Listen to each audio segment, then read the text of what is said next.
Right, all you wonderful people out there, let's get this show on the road. I'm gonna switch to the stream view here so you can see this is I. Welcome to my Shadowgate New Year's stream. We're gonna be playing through one of my favorite games of all time. Basically, it's a pretty short game, but it's short if you know, if you have it memorized like I do. Whoops. Two sources playing at once. If you have it memorized, you can just beat the game, do everything right for the first time. But most people, definitely me when I was a kid, would be stuck for ages. So I thought it would be fun to show you everything. You can look at basically every object in the game, and there's lots of flavor, lore, and story there, and also a lot of different ways to die. And I thought I would show you the most spectacular ones, because if I showed you all of them, it would probably get boring. So without further ado, let me just drink some water, and we'll start this thing. Select a new file. How's the audio, by the way? Am I audible in terms of compared to the game volume? The last thing that you remember is standing before the wizard Lockmere as he waved his hands. Now you find yourself staring at an entryway which lies at the edge of a forest. The druid's words ring in your ears. Within the castle Shadowgate lies your quest. The dreaded warlock lord will use his black magic to raise the behemoth from the dark depths. The combination of his evil arts and the great titan's power will surely destroy us all. You are the last of the line of kings, the seed of prophecy that was foretold aeons ago. Only you can stop the evil one from darkening our world forever. Fare thee well. Gritting your teeth, you swear by your god's name that you will destroy the warlock lord. All right, so that's our quest in this game. Enter Shadowgate, find the warlock lord somewhere inside, and figure out a way to defeat him. So I guess, okay, nice audio, sounds good. Glad to have you here, Burbs on Parade, as a moderator. Thumbs up. I guess we'll try opening this door then. The door is open. It's the door leading into the castle Shadowgate. That's perfect, because that's where we're going. Let's enter. Let's see. Those evil eyes. That pitiful wizard Lockmere was a fool to send a buffoon like you to stop me. You will surely regret it, for the only thing here for you is a horrible death. The sound of maniacal laughter echoes in your ears. And he's not wrong. There's actually quite a few inevitable deaths in this game, should we seek them out. But hopefully we can manage to beat the Warlock Lord as well. So, lesson 101, 101 in Shadowgate is get every torch that you can see.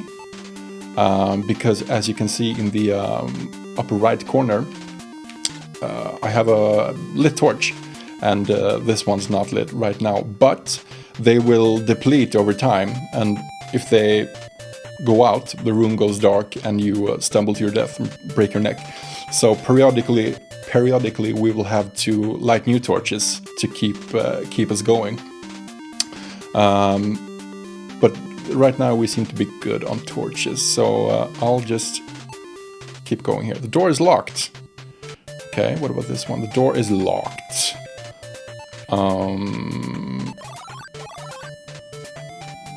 You can hear wolves howling deep in the forest behind you. So I've seen Let's Plays where people are stuck here forever because they can't figure out what the hell to do. And I'm sure I was stuck the first time as well. Like, the first thing that happens to the game is that it gives you two locked doors and you have to figure out what the hell to do. And without walkthrough or without the internet even, you would be stuck for a long time. But it's also good because it teaches you that there are some things you have to do and that you can do in the game. So you probably would try everything until you get out here and try opening this skull, which you have no idea of knowing that it can be opened. But if you tried enough, you would learn that, okay, I can open stuff, there are hidden containers everywhere, that's good to know moving forward. So now we can use the key on the door. And it worked, it unlocked the door. So, I mean, Shadowgate is basically like one of those old text, I don't know if you've played Zork, I know you did, Mom, if you're listening right now, where you can like write commands like go north, or except in Shadowgate all the commands are here and you have a graphical interface. So it's maybe a little bit more exciting than just text. And another thing we can do in this game, which is one of the reasons I love it, is that if you're sitting there as a kid, or as I was, and you start thinking to yourself, I wonder what happens if I use the torch on the rug. The rug quickly catches on fire and burns away. Like, there's no reason except for flavor and like Phoenix 887, who dat? Greetings, my friend, welcome to the stream. You changed up the numbers, I see. Glad to have you here. But yeah, there's one place in the game where you have to burn a rug to progress, but you can burn every single rug in the game, and they bothered to program that with a description and the rug going away to reveal the floor. It's just super cool, I think. It's one of the reasons I love this game. The stone walls seem uncomfortably close as you walk down the stairs. You can't do that. Oops. Okay. Step 1, take the torches. We can never have enough of those. And let's look at this thing. It's an ancient tome. It seems that no one has disturbed its pages for centuries. Okay, so I guess we take the tome, right? It might prove useful, and this crack in the floor doesn't seem suspicious at all. So we'll just take this little tome. When you remove the book from its pedestal, the floor collapses and you fall to your death. And it's a sad thing that your adventures have ended here, yeah. I'm just gonna load the save state here. Oh, that's cool. I'm glad you popped in. Yeah, so that was a trap, obviously. We need to do something else with this book. So it's basically like an Indiana Jones kind of thing. We can interact with the book, but if we remove it, the trap triggers. A rectangular hole has been cut out of the inside of the book.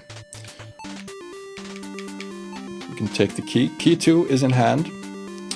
And I think the other door back here was locked too, so we'll go backtrack and use the key on that, see if it works. What do you know? Oops, I seem to be wasting my time. Let's... Oh! You have to be pixel perfect sometimes to get in there. As you enter, you can see a sword and a sling inside.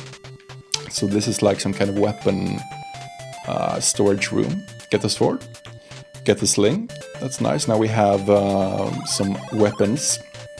Could be useful against the Warlock Lord. Let's progress, and we've completed this place. So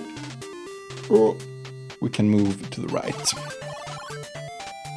The stones in these walls were probably cut by the hands of enslaved mountain dwarves.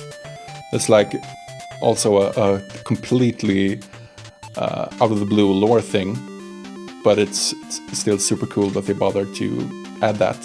Makes the game feel like it has some history. So let's open these doors. What do you think, guys? Which way should we go? Forward, leftward, or rightward? I'll let you decide.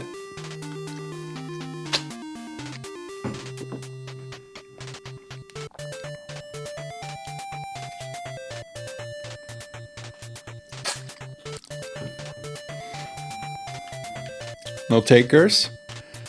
I say we go to the right then. Oh, gotta switch. You can move either by clicking the sprite or the little block here on the minimap. Let's go right. Oh shit! Too late. A shark swims by as if patrolling this calm pool, but just because Phoenix requested so, we'll save that room. Let's go left. You enter a cold room. The stench of flesh in decay pervades the small chamber. You begin to shiver. This room is really cold. Okay, step 1, take the torches. Torch is in hand. Torch is in hand. I mentioned you can look at everything. You can look at this door. It's a finely crafted wooden door. Cool. It's a large pedestal with iron trim. Cool. What's this? It's a small trapdoor made of polished metal. I wonder if we can open that. The door is open. And I happen to know that you fall to your death here because that's just like a rotten wood ladder. But it's not really spectacular, so there's no need to show that. But it's yet another Shadowgate death trap. Let's proceed into this next room. Fear grips you as you enter this hot room, and there appear to be a pair of eyes looking at us, so let's look back. All you can see are 2 eyes in the darkness. They seem to be watching every move you make. And what's this green or yellow pile? This pile of gold is worth a king's ransom. The pieces have been melted together. So step 1, we take the torches right, regardless. Let's take it. Torches in hand. Oh shit, we got... Whoosh! Flames suddenly shoot from the dragon's mouth. Dragon flame engulfs your body. You pay for your curiosity with your life. Let's roll the state. Okay, so we can't take the torch first, unfortunately. But there is an assortment of other goodies here that we definitely need. And I happen to know that if we take this shield first, we can protect ourselves. You raise your shield just in time to block the dragon flame. That was lucky. So we might have some time here to get the other stuff. So let's take this hammer. Protected. It's getting hot. You don't know how much longer you can stand it. You need the spare as well, though. And this helmet is completely useless, but I still wanna... Oh, I still wanna take it. Because I can. And I think that's our last move, so now we have to get out of here. The room stinks of rotten meat, so I guess that's the dragons been chewing on adventures like ourselves. This helmet says this seems to be a helmet of the sort commonly worn by hobgoblins, and I think that's an Easter egg for another game by Kemco called Uninvited, which has hobgoblins in it. I think there's a hobgoblin room where they just get up and attack you if you don't do things exactly right. So they put that helmet in there for fun. Let's go back out because I don't think we can do anything more in there. Now we can go to the right though. To the shark. The skeleton. This subterranean cavern has been carved by centuries of supernatural erosion. Let's look at this poor guy. A lime-covered skeleton stares at you through eyeless sockets. Let's look at the... The waters of this subterranean lake are as still as a corpse. That's unnecessarily dark. Let's open this door, because I don't think if we move to the skeleton... Okay, I didn't mean to do that. As you swim toward the skeleton, you feel the jaws of a shark grab you and pull you under. You curse yourself for using your body as bait. Even before the life has left your body, the lake will be filled with your blood. Let's try that again.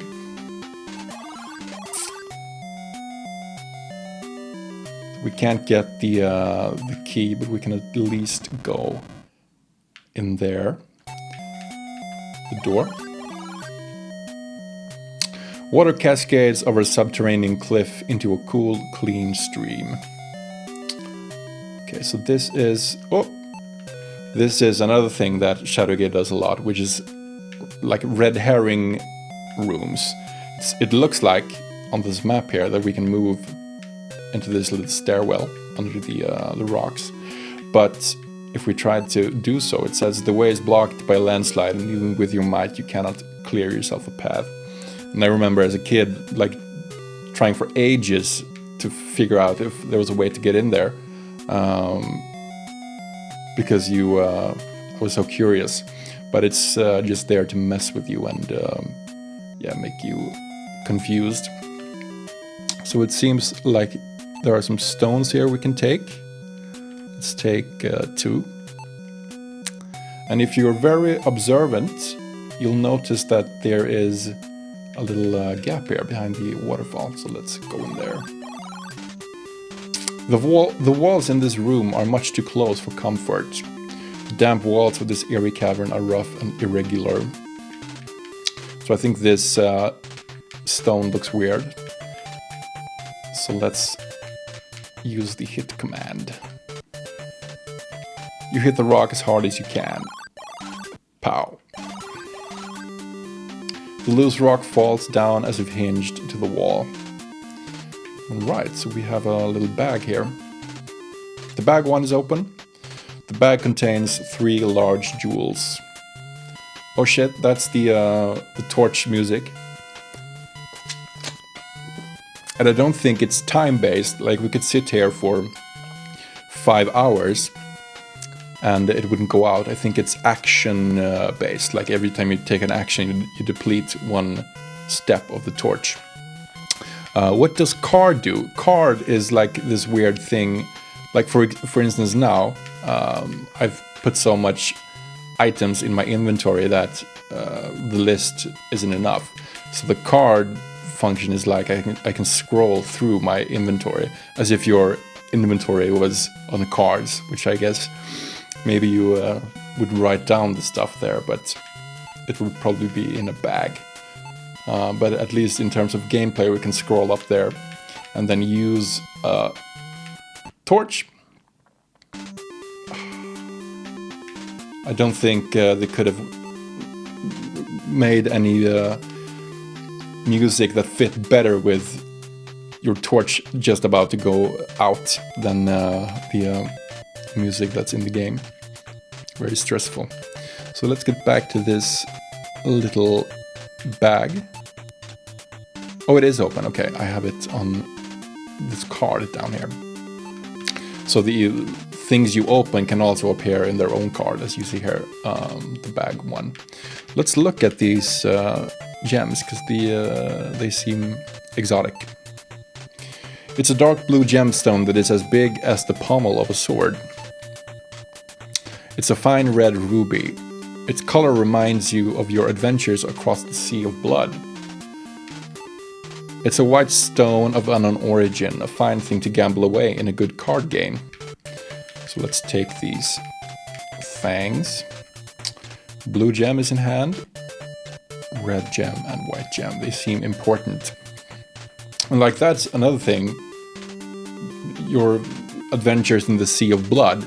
There's no Shadowgate like cinematic universe or game universe with lore or history, but they bothered to put things like that in the game anyway, and there are quite a number of them to make it feel like, ooh, what's the Sea of Blood? You'll never know, because there's no official Shadowgate historia or lore. It's just a flavor thing. But I love that they put it in there. anyways. So let's move in here. This long, cold hallway is lined on either side by half a dozen coffins.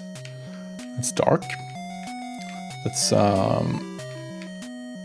open this one. A bag, okay. A mummy stands silently before you. What about this? This green slime is quite disgusting. Okay, we'll start with the bag.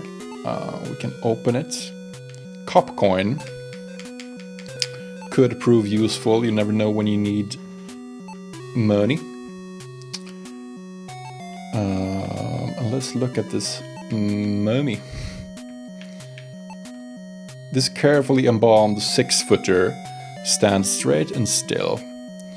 Okay, so I guess game logic would dictate that a mummy is made of bandages, like cloth, and cloth catches fire. So we can probably burn this thing. Let's try it. The mummy bursts into flames, leaving behind a scepter among the ashes.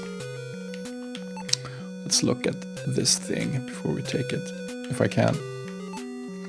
This jewel-studded scepter is truly made for a king. Remember that for later. Like a lot of... I think they intended for the game to be solvable without a walkthrough, and they expected you to basically look at everything to make your way through the game. So they put in hints and things like that. But the thing is, since I learned how to beat this game with a walkthrough, every time I've played, I've just done the necessary steps to beat it. So I haven't actually played, at least in a long time, the way you're supposed to play it by looking at everything. So like the Sea of Blood thing on the red gem is something I discovered like yesterday when I was testing out the stream. So I thought that was another reason it would be fun to play through the game like that, both to show you but also to discover such things myself. Let's look at this green slime. The green slime is very thick and is warm to the touch. Okay, let's open this last coffin. As you open the tomb, a banshee flies out and emits an ear-shattering scream. You're all right, but it is very hard to hear. And this is like another thing. They so easily could have made this banshee like just come out and kill you. But there are two places in the game where, where you can like get hurt or shell-shocked, but not die. And they just bother to put that in instead of just making it a death screen. So you can do this an infinite number of times and nothing will happen. They just put it in there to scare you, like make you think something might happen. But if we move past this slime, you try to pass the slime, but it engulfs your body, dissolving it in seconds. You die instantly. No pain, no nothing, you were slimed. That's unfortunate. So let's not do that. We'll have to backtrack instead. Right, we have those gems now, and there was a socket in here. So I think we should try to use one of the gems in it. And since this room was so cold, I think maybe the white gem, snow, cold ice, might work for this. The gem fits perfectly in the hole. A small crystal sphere magically appears on the stand.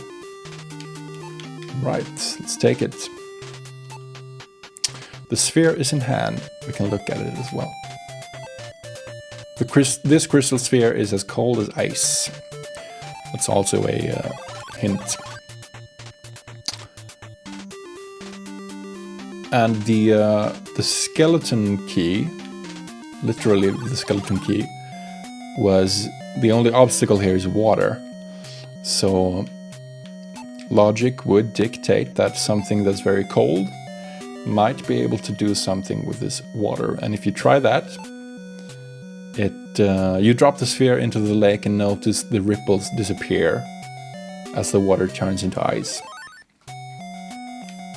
So that's how you do it. Now you can take this little brass key, but you can't get the sphere back. If you try to take it, it will say that you can't take it. But luckily for us, in the Shadowgate world, a single torch can make a whole lake melt like this. The torch melts away the ice over the sphere, allowing it to float to the surface. Not surprisingly, the lake quickly refreezes. So it refroze, but at least we can reach this sphere now. Because I have a feeling we'll need it again in the rest of the game. Okay, so we have a sphere and a new key. That's at least a little progress, but we can't go anywhere else because that slime was blocking our path. But I think this little brick here looks suspicious, so I'll try to hit it because the POW command is so fun. POW! The stone falls away to reveal a secret passage. Perfect. Perfect for us. As soon as you enter the room, you see an arrow on the front wall. Okay, I just have to stop here for a second, because this has to be one of the weirdest rooms, like, in existence. I have no idea what the hell this is supposed to be. Like, there are brick walls on either side, like a dirt floor, an arrow on the wall, and then like something. It looks like something you have at the mall when you go to the bathroom to change the diapers on your freaking baby. Like you put the baby on the little gurney or whatever and change the diapers. But it's supposed to be some kind of room in this Castle Shadowgate, and to this day I still don't know what it's supposed to be. But you can take the arrow, and you can probably take the torches. No, you can't. Okay. Maybe we can go up into this room. Let's try it. The ledge wasn't strong enough to hold you. You fall to the ground and land hard on your rump. Okay, but we didn't die. So this is the second place in the game where, like, you just get hurt. They put this here as a red herring and you fall on your rump, which hurts, but isn't too bad since we live to fight another day. But since we can't take these torches, maybe we can use them instead. You moved the torch. It's a hidden door. There is a spiral staircase leading down. Let's go there. You stand at the edge of a deep chasm. From the darkness below arise the screams of the undead. This cave is hewn roughly in the chasm's wall. Which one of these bridges do you think is the safest? Just for fun, I think we should try this rickety bridge first. See what happens. As you reach the middle of the bridge, it collapses under your feet. The bridge won't hold you. You can't cross unless you lose some weight. Thanks for that game. Okay, we need to try that again, I suppose. Maybe we can go there later. Should be able to go here, though. This looks safe. What's this? A wraith is standing in your way, barring your path. Okay. Doesn't seem to be hostile. Can look at it though. It's a shadow wraith, a hideous spectre who eternally walks the line between life and death. Sounds scary. Lesson 1, always take the torches. So let's start with that. Torch and torch. And let's look at this little handkerchief. This heavy cloak contains no frivolous adornments, such as pockets or a hood. Okay. And this is the point where I was literally stuck for years, probably, as a kid, because I had no idea what you were supposed to do. And the solution is so, at the same time, simple, and like, I don't know how they expect you to figure it out. But if you noticed earlier when we collected a torch, which is impossible to notice on your first time playing, these torches are stacked. I have 6 right now. I can light another one. And this torch is not. It's just sitting there.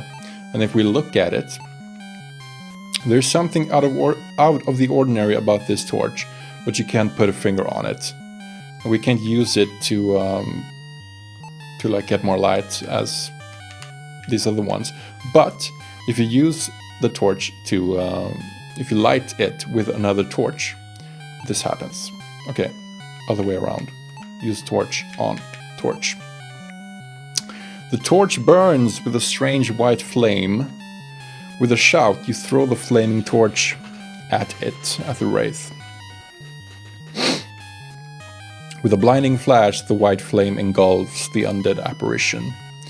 When you open your eyes again, the wraith is gone. So, yeah, I think we definitely had to get a walkthrough for that part, because there was no way we were figuring out that by ourselves as when I was young. Now we can take this cape though, or the cloak, and let's look at ourselves actually. Thou art truly a brave knight. Okay. We can actually wear this cloak, so I'll use it on self. You try on the cloak and find it very unbecoming. It barely fits over your armor. Okay, but at least we can wear it. And that's another thing. That cloak is mandatory to beat the game, and there's basically nothing that tells you that or what it does. You're just supposed to like be curious and try to figure it out on your own. Excuse me. You can go in here though. The door is open. One of my favorite songs in the game. Probably all of them are though. I really love the music. This small stone chamber is lined on one side by 2 barred portals. Okay, so we have a lot of stuff here to look at. Let's look at the barred portals first. Sturdy bars seal this cage. Your nose detects the presence of a concealed animal. You can hear a faint scratching from within the dark depths behind the bars. That sounds dangerous. Let's take this torch. The torch is in hand. We can take these things too. Scroll 1 is in hand. Pixel perfect position here. Bottle and bottle 2. Okay. What's this? Epor. This sign reads Epor. Okay. If you don't do anything else,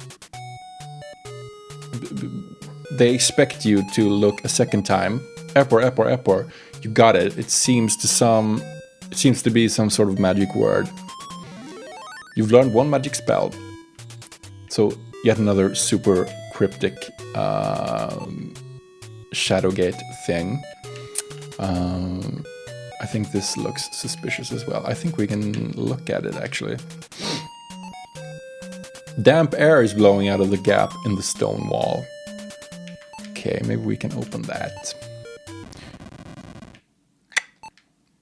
We sure could. The cold water from the limestone drips on your neck, sending shivers down your spine. Let's look at this socket. This is a concave polygon. It seems to have been carefully carved into the stone. Okay. Let's try one of the gems, because that gave us the sphere earlier.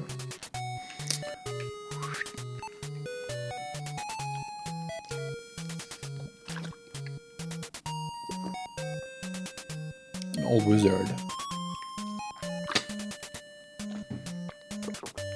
Listen, warrior.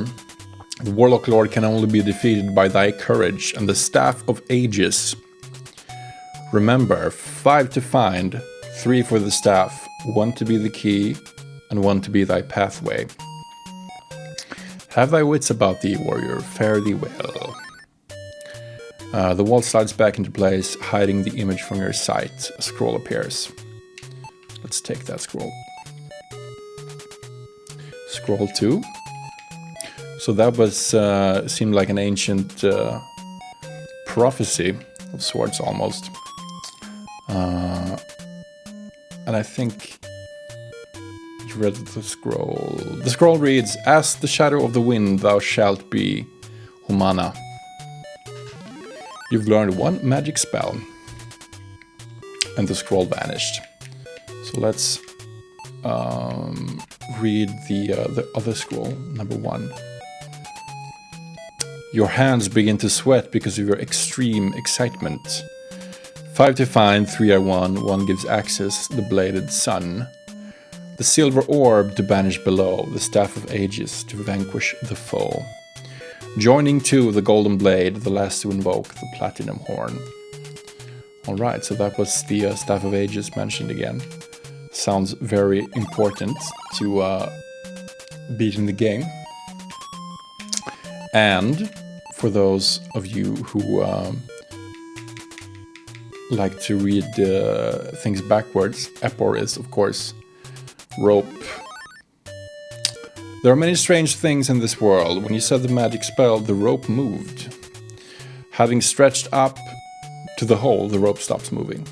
Okay, so one place in the game where you use the Epor spell to get a shortcut here. Classic Shadowgate. So let's climb up this rope here. This room full of mirrors reminds you of the Elven Funhouse at King Otto's Fair. I've never been to the Elven Funhouse at King Otto's Fair, but I can imagine what it looks like with a description like that. So let's take these torches. Torches in hand, and the second one. And let's take this broom as well. You never know when you might need it. And if we go back, I think, yeah. Okay, I got slimed again. I didn't mean to do that. Continue. Okay, good. We're back here. Okay, so we can't go back. So it's good for us that we got this little rope shortcut here. But we can interact with these 3 mirrors, and I thought I would let you guys decide which one we should smash, because we can smash them with the hammer we picked up in the dragon's room. Which one do you think we should destroy?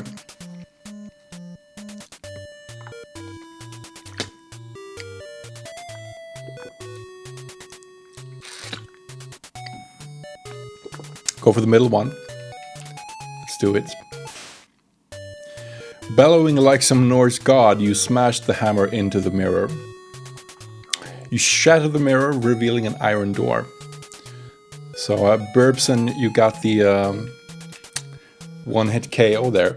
If you use... I actually want to show this because one is just super dark. If you smash this one, as soon as you break the mirror, shards of glass fly through the air and slice into your body. Blood pours from your wounds and your body slumps to the floor. So that's one way to die. And the other one is even more fun, because if you smash the right one, you have opened a magic portal into deep space. You are immediately sucked through. The lack of air causes you to quickly lose consciousness. The Grim Reaper quickly embraces you. Alright. So, trial and error. Burbson got it right the first time though. Middle one is the way to go. And this door is locked. Luckily for us, we have a new key that we got from the skeleton earlier. I'll refill my torch as well.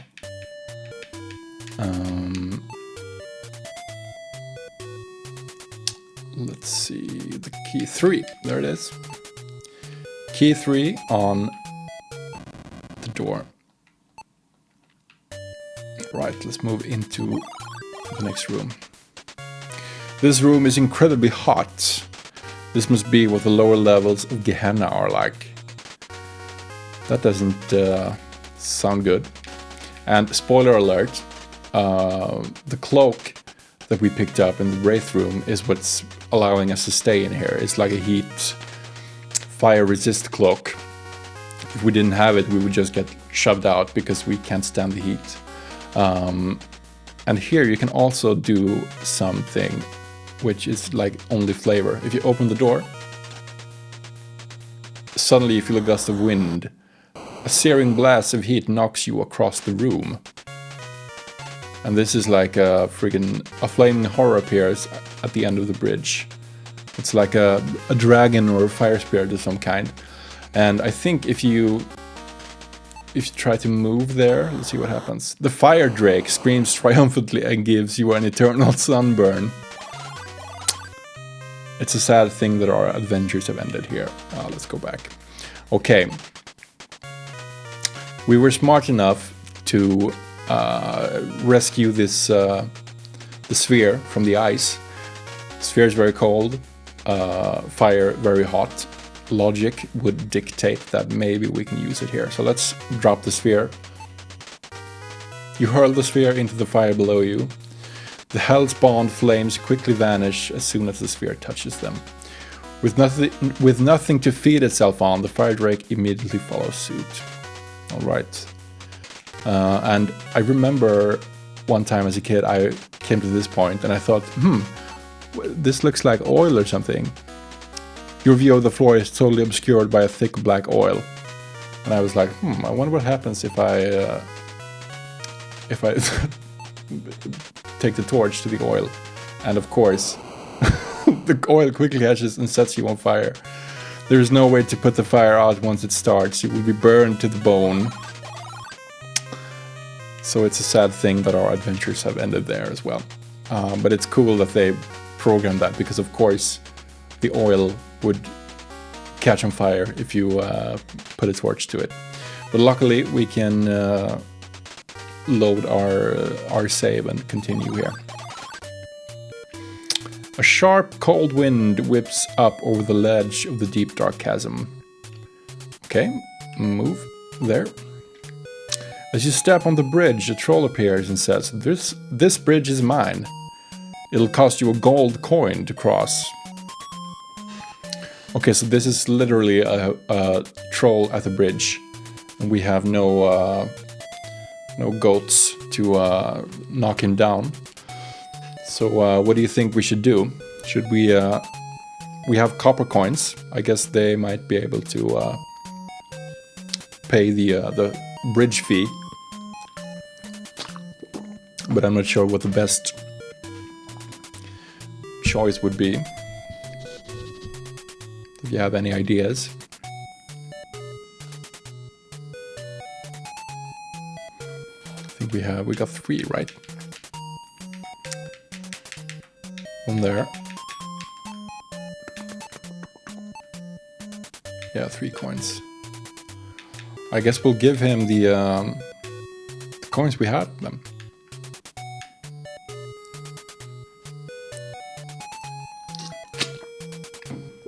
We'll try.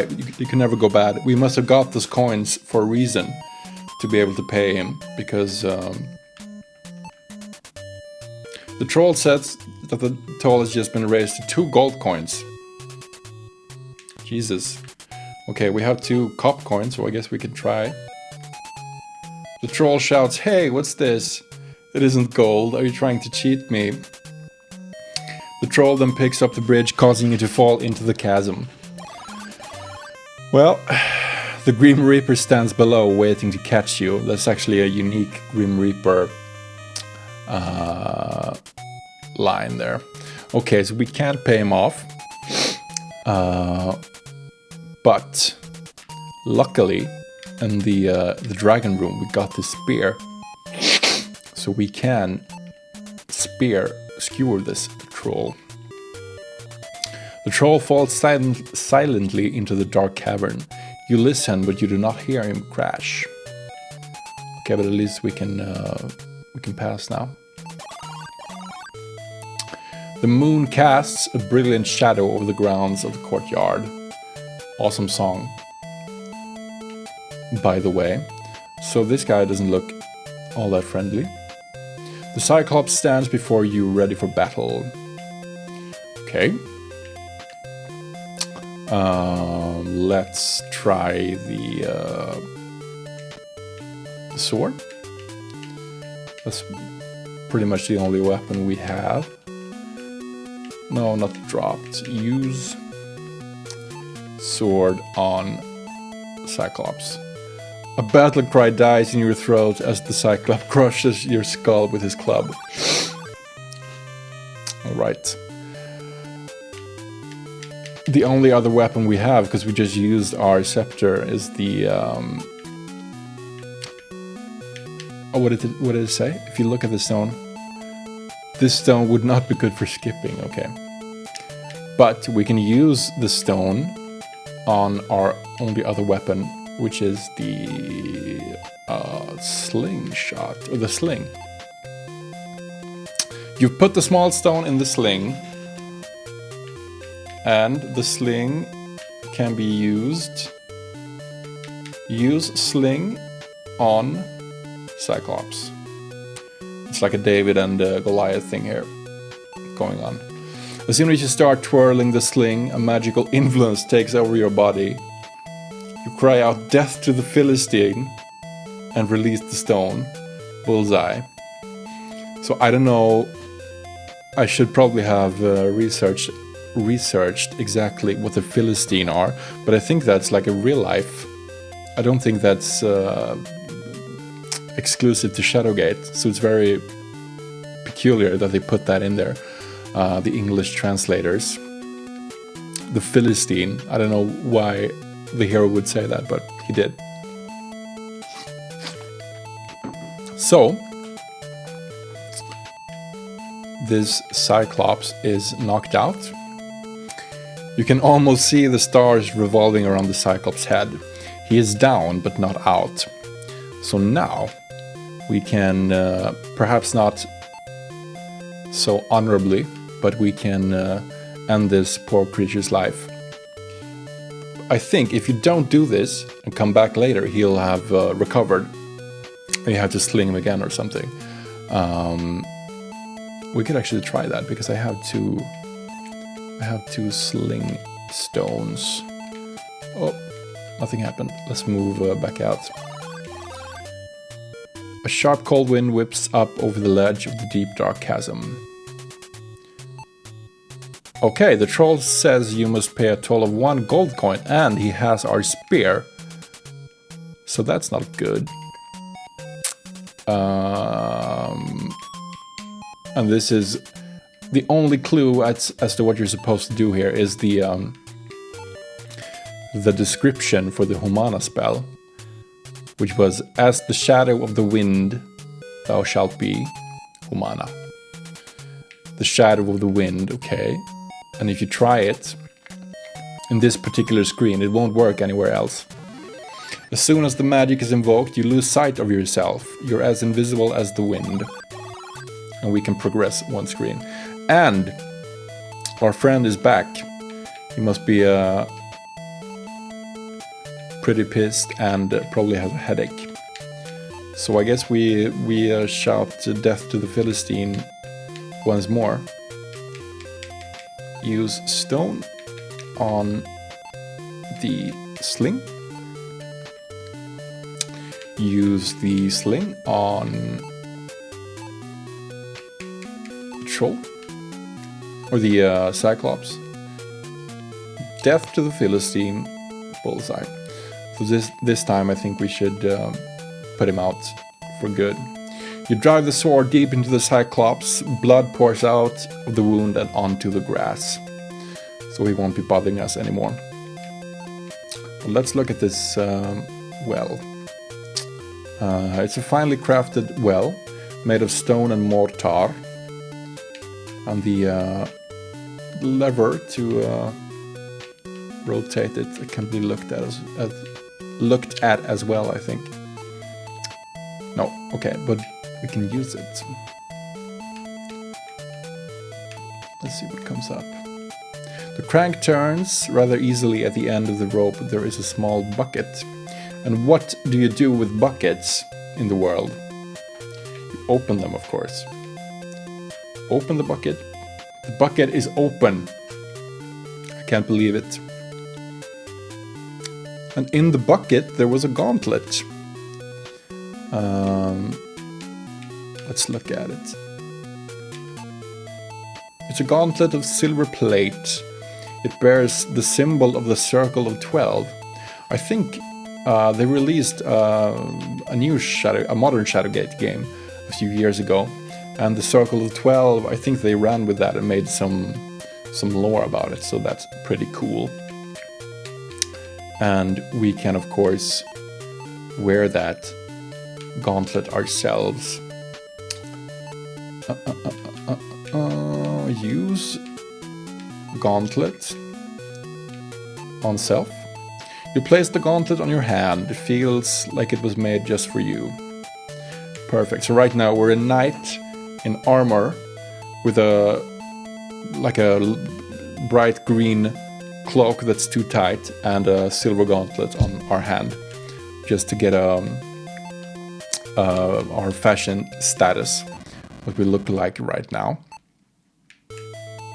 Let's proceed. It's a long, drafty hallway with one flight of stairs and several open passages. Take the torch. Torch is in hand. And what do we do with carpets in this game? We burn them up, of course. So let's see if that works here. Of course. Why wouldn't it? You stand in a small library. Sorry, didn't mean to knock the mic. Okay, so we have several things to look at here. We can look at the skull. It seems to be the skull of some unfortunate individual. This fine map of the lands of Tarkus is quite detailed, although incomplete. Okay.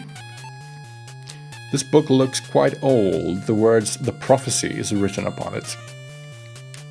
And this, honestly, blew my mind a couple of days ago as I was setting up this stream. I've never ever done it, but I thought like you could look at this bookcase and it said the bookcase in front of you is full of books.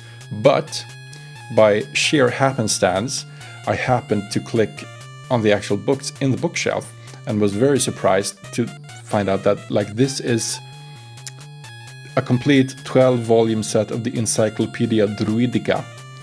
And you can actually go through and click on individual books. Yeah, okay, it's full of books. You don't have time to read every one of them. Think of your quest. But a few of these, you can like... This book's title is The Circle of 12. You open the book and read it. The Circle of 12 was formed before most things began to be. Their names are Framas, Garulin, Talutin, Runlin, Talimar, Magnas, Wontav, Butvik, Tenmak, Sharnir, Lakmir, we know him, and Turgor. The circle was broken when Talimar took a new name, the Warlock Lord. This is the first time I'm reading this, so I'm kind of excited actually. Okay, so the Warlock Lord was originally a member of the Circle of 12. Let's see if we have some more books here. Oh, this one to the left. This book's title is Gods. You open the book and read it. And when these days appear, the people will call upon their gods, and there will be no answer. Nay, only he who carries the sword shall truly be given the scales to judge them by. Okay, we have a sword, so maybe that's us. Let's check this one out. Oh, so hard. There we go.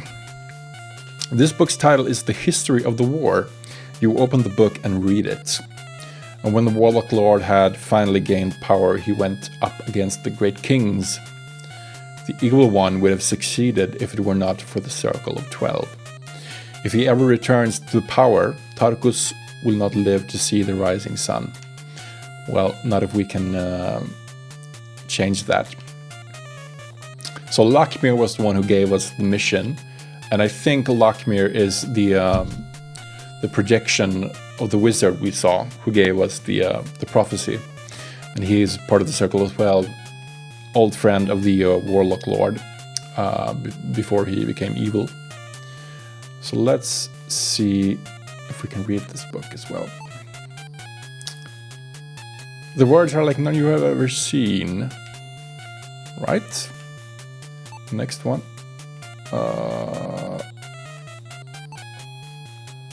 This book's title is Blue Dragon. And then there shall come a day when things will be lost and people won't know where. Okay? And brothers will run away for absolutely no reason at all. And things will happen in the sky. And people will marvel at friends who have new names, and birds will be different. What the hell? I don't know if that's some kind of inside joke or reference to something. This book's title is The Castle Shadowgate. You open the book and read it. The Castle Shadowgate is not the largest castle on Tarkus, but it is the most powerful.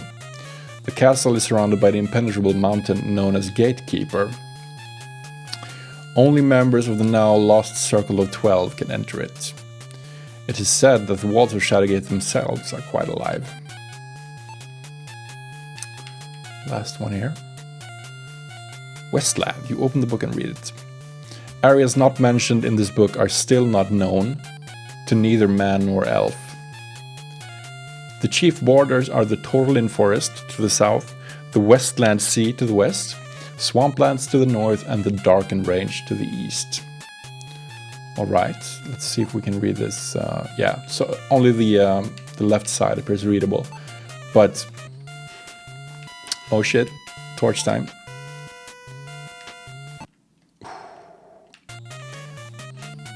Like, I'm 27 years old. I've been playing this game for probably 20 plus years. I had no idea this was here. Like,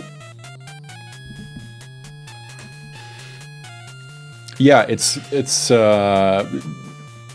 definitely like Monkey Island, classic point and click adventure where you have to look at everything, read everything, figure out the clues. If you ever played Discworld, also a very, very good example of that.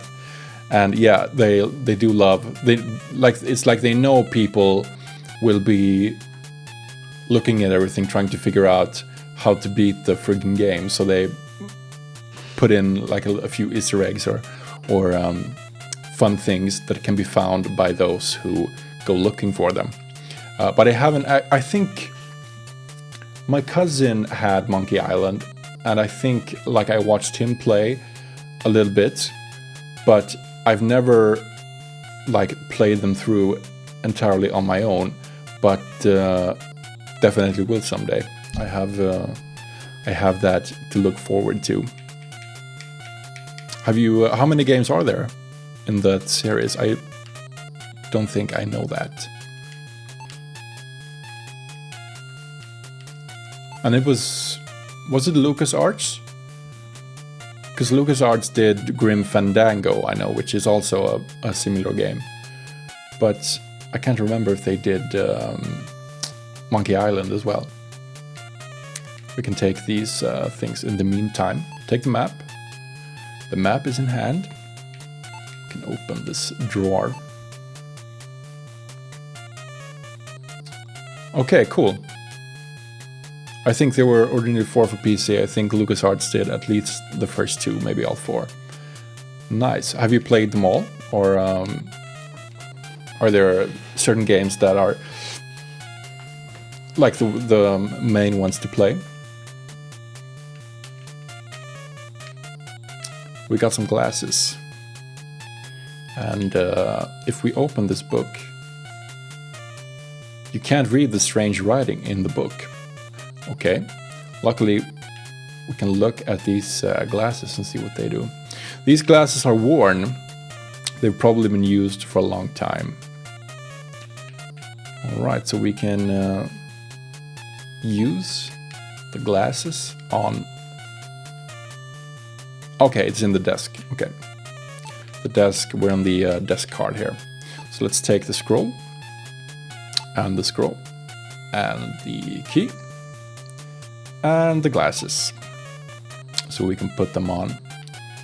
So we're a knight in armor with a too small cloak and a gauntlet. And now we're about to get a pair of strange glasses as well. It's very hilarious to think about what our hero looks like by the end of the journey, because of all the strange things that you put on. So glasses on self. You try the glasses on and they fit perfectly. You can see very well. And now maybe we can open the book and read it. Or do you have to look at it? Yeah, okay.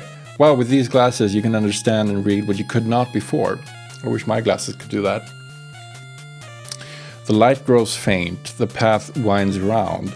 Where life is lost, wisdom is found. The seed of the dream, for the evil is free. Where the sword is hung, he must place the key. A bridge to form amidst burning death, a demon to guard. Motari Riseth.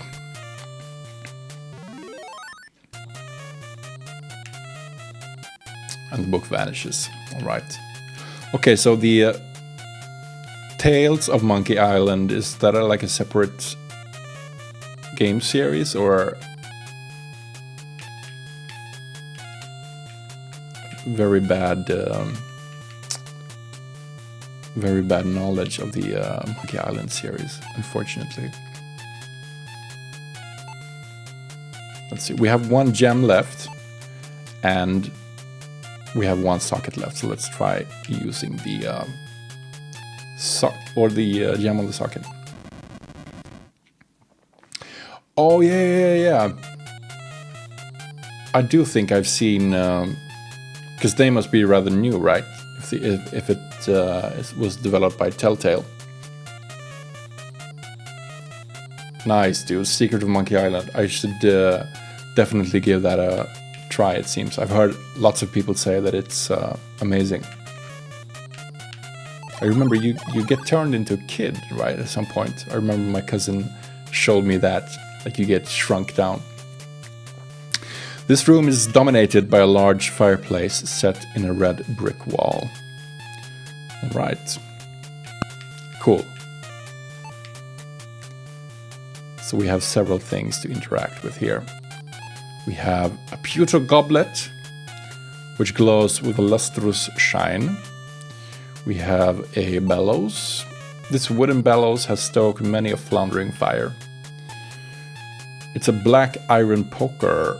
It is used to stir the embers of an ongoing fire. And we have a window we can look out of. Through the portal you can see the moon hovering over the darkened mountains. And of course, I just had to show this. Now is just as good as time as any. If you use, just for humor's sake, we'll use the hammer. Using the hammer on, using any weapon on the self, You thrust the hammer into your chest. Blood begins to flow. Suicide won't help in your quest. The Warlock Lord will surely triumph now. Okay, so we can commit suicide, and I actually did this one time by accident. I was trying to move and accidentally clicked move in the wrong place, which was a window, and then this happens. With a cry, you jump to your death. It takes only a couple of seconds before you hit the bottom with a third. Alright, so now we know what not to do. But we can take these, the cup, the bellows, and the poker. Because you never know what they might be used for. And since we're playing Shadowgate, we can use the torch on the rug and burn it up. And we can see the nice wood panels underneath. And this is something else I like. Well, I wonder if this works. And I tried it as a kid, and it did work, and it made me so happy. Of course, we can light this open fire here. You torch the firewood. The fire starts burning, adding warmth to the room. No purpose whatsoever. It does nothing in the game except add like flavor and I guess believability, or like it makes, obviously the game is not real, but it makes it seem like, ooh, if this works, I wonder what else works, and it might give you a hint to try anything you can think of in the real puzzles of the game. But I wonder what happens if we use the bellows on the fire. Okay, so just keeps it burning. This globe looks a little bit suspicious. It is a globe mounted on a stand for display. It shows all the known lands. Looking closely, you can see a seam along the equator. So that's our clue. In the desk, aside from the glasses that allowed us to read the book, there were also 2 scrolls, I believe. So let's look at those or open them. Scroll 3 is open. Your hands begin to sweat because of your extreme excitement. Lands under the heavens, the key to the world. Terra Terrak. So we got a new spell, 1 magic spell. And the scroll vanishes. And the number 4. To move the sun from far to near, light is what the darkness fears. Instantum illumina. Alright, so every spell has like a flavor text to help you figure out what the heck it's supposed to be used for. So let's scroll down to the spells here. And let's check out Terrak. Terra, Earth, Earth globe, lands under the heavens, the key to the world. And since we're standing by a globe, you can try it. And there was a seam around the equator, remember? Terrak. A large crack appears around the equator of the globe. So now we can open it. The globe is open. And we got a key, number 6, and a bottle. Let's look at the bottle, actually. It's a small black bottle with a cork on the top. Key. Jet black skeleton key. Alright, so let's take these. The bottle and the key number 6. And we can go back on screen into the study. And I think we got 2 other bottles earlier and we didn't look at them, so I thought we should do that right now. Bottle 1. It's a small silver bottle. What is it? Sure smells terrible. This small silver vial glows with lustrous shine.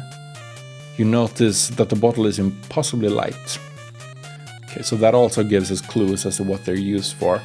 Bottle 1 smells bad, and if we use the bottle 1 on the shelf, As you consume the liquid in the vial, your body convulses and death spasms quickly follow.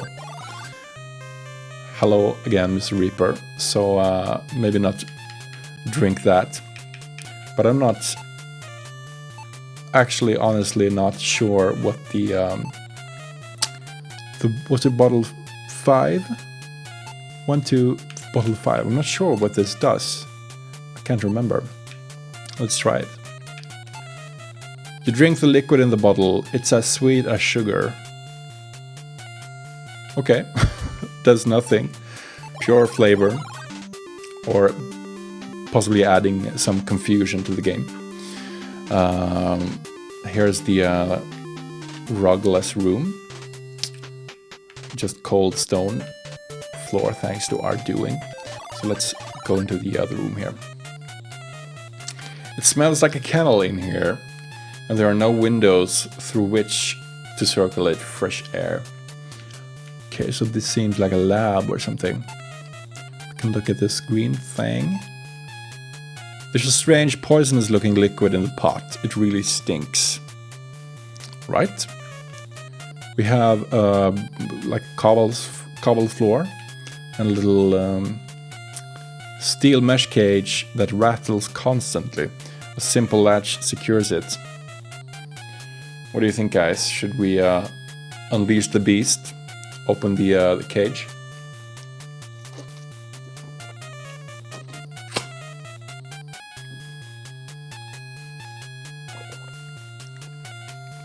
Let's do it. Here goes nothing. You remove the latch and a mutated dog pounces on you. It looks like the doctor put something strange in the dog's water. Before you can do anything else, the mutation quickly rips you apart. As you do. As you do, let's go back and try that again. We have an assortment of little bottles here. We have... It's an empty test tube in a wooden rack.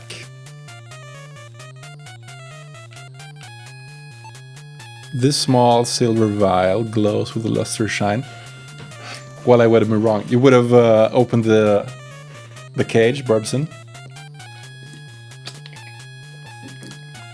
It's like I think there's so much stuff in this game that you only get to see if you mess up, or if you like that dog mutated dog sprite. You will never see if you beat this game using the walkthrough. There are quite a few of those examples, which is like someone playing the game for the first time would probably try everything and see them. But I wanted to go out of my way to show you guys as much as possible, since it's a part of the Shadowgate experience. But I can see our torch is getting low, so let's light the torch. We can take this test tube, and there are silver vial, another light bottle, just a silver vial, and this jar is extremely slimy. Okay.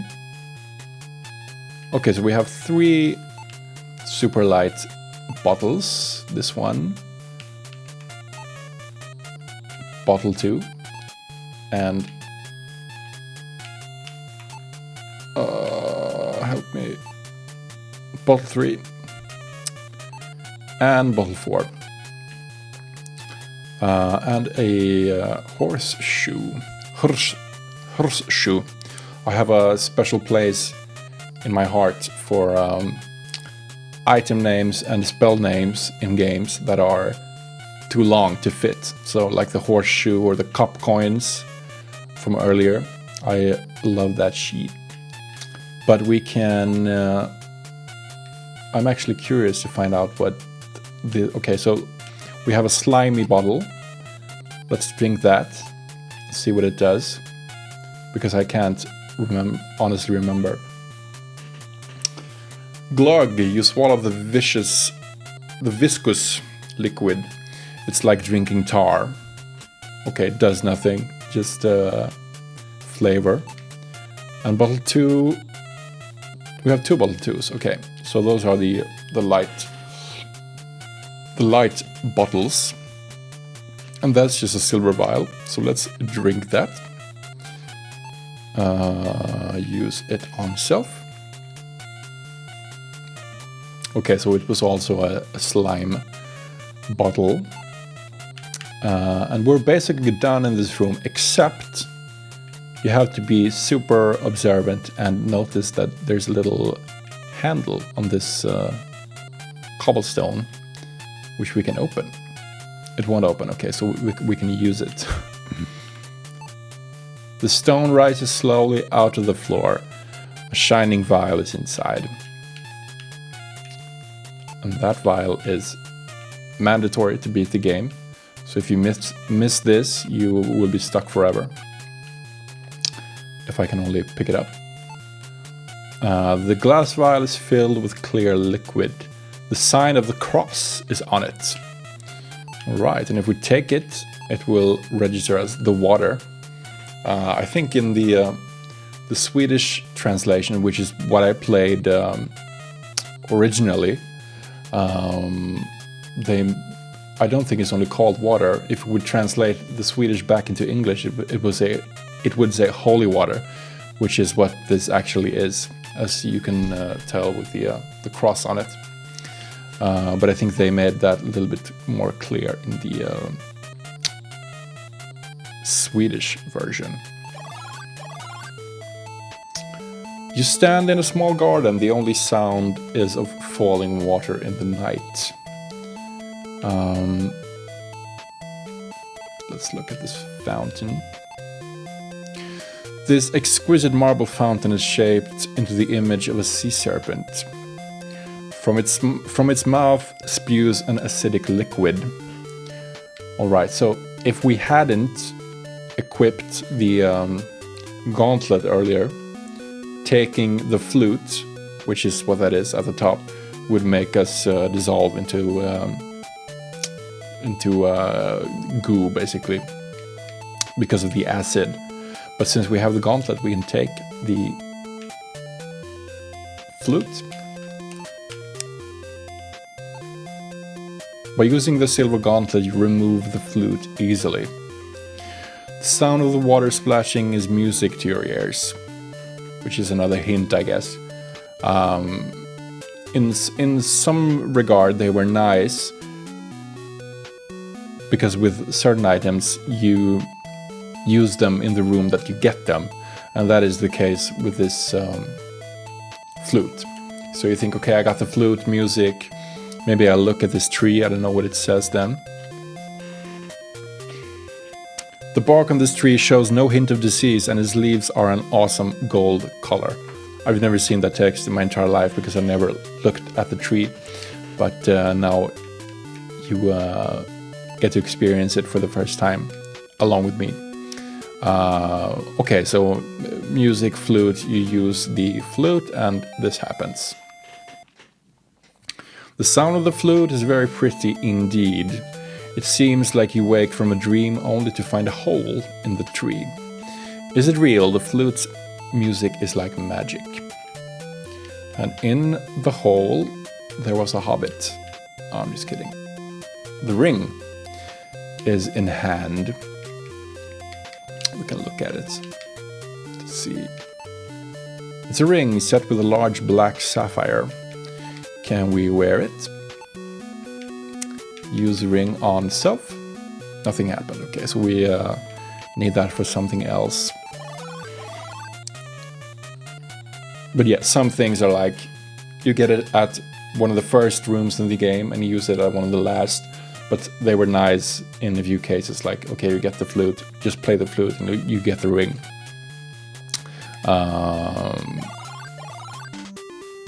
Which is nice of them, I guess. But now we can finally make progress here into this gateway room. You are awed by the majestic beauty of this immense banquet hall. Right, so we have a mirror on the wall. The frame of this fine mirror is laced with silver and gold. And the crest is the family crest of Sardugan himself. I guess that's why they put a little D there. And this is a silk tapestry, which you can't take. And I was really frustrated by that as a kid. I thought you should be able to take everything. You can't reach it from here. Okay, so they at least put a reason for it. We can take the mirror and we can take the crest. And I do believe that we only have 2 new keys, and there are 3 doors here. So what do you do in Shadowgate? You burn rugs, and that's exactly what we're gonna do here, because this is the only place where burning a rug, a key can be seen underneath. So they condition you into burning every other rug in the game. At least I did that.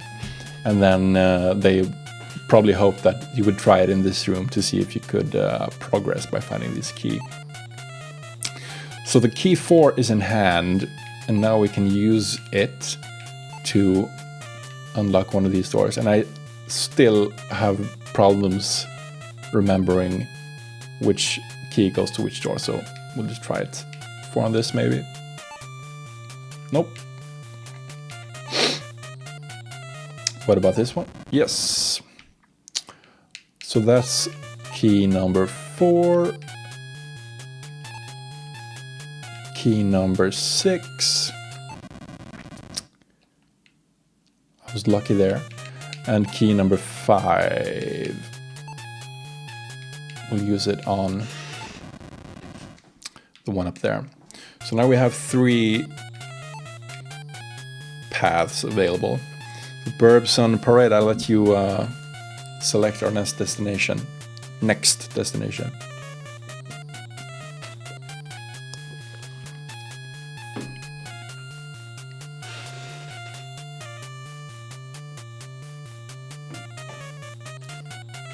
Bottom one.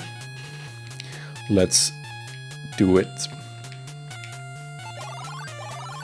Bottom door. All this music. I love it. You have entered a small corridor. 2 arched doorways wait patiently for you. Oh, it's okay. That's the point of the game. Our purpose is to die and see all the fun things that are available to us. You know, a great smorgasbord of different ways to die. That is the quintessential Shadowgate experience. We get the torches, and maybe we should use one. Let's move to the left. From this windy ledge, you can get an idea of the size and strength of the castle. Let's look out into these mountains. The sky foretells the coming of a great storm. Not just literally. I interpret that as perhaps the darkening of the Warlock Lord. Let's go here. Lightning lights up the countryside as you stand on the lookout point. All right, so we have a bag, and we have a pot of gold. The leprechaun must have skipped town. So they really entice you with this pot of gold. I mean, the troll wanted gold coins earlier for the bridge, so maybe we should get this. It looks valuable, right? Let's do it, see what happens. Oops. As you move the pot, you realize that you have fallen for the oldest trick in the book. You suddenly find yourself knee-deep in the moat. It seems that the alligators really enjoy your company. Whoops. Alright, and I just wanted to see if you can hear this sound again.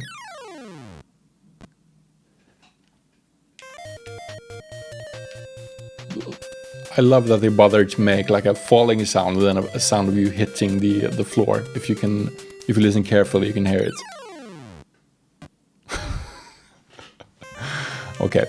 I remember, I think the first time I played this game, I went for the gold pot, I have to admit, and fell for the oldest trick in the book. All that glitters isn't gold, so let's try the bag first instead. Bag 3 is open. Gold coins, and look at the big coin. That sounds valuable. It is a large gold coin with a well engraved on it. The gold coin has a mark on it that looks like a human skull. Okay, so both of those are actually very useful clues for us.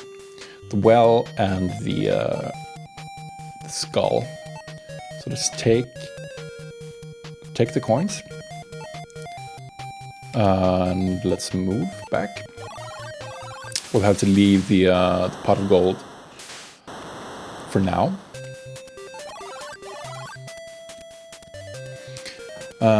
It's a passageway with 2 arches. Let's go into the other room. You're in a small throne room. A skeleton wearing a gold crown, important, sits on a throne in front of you.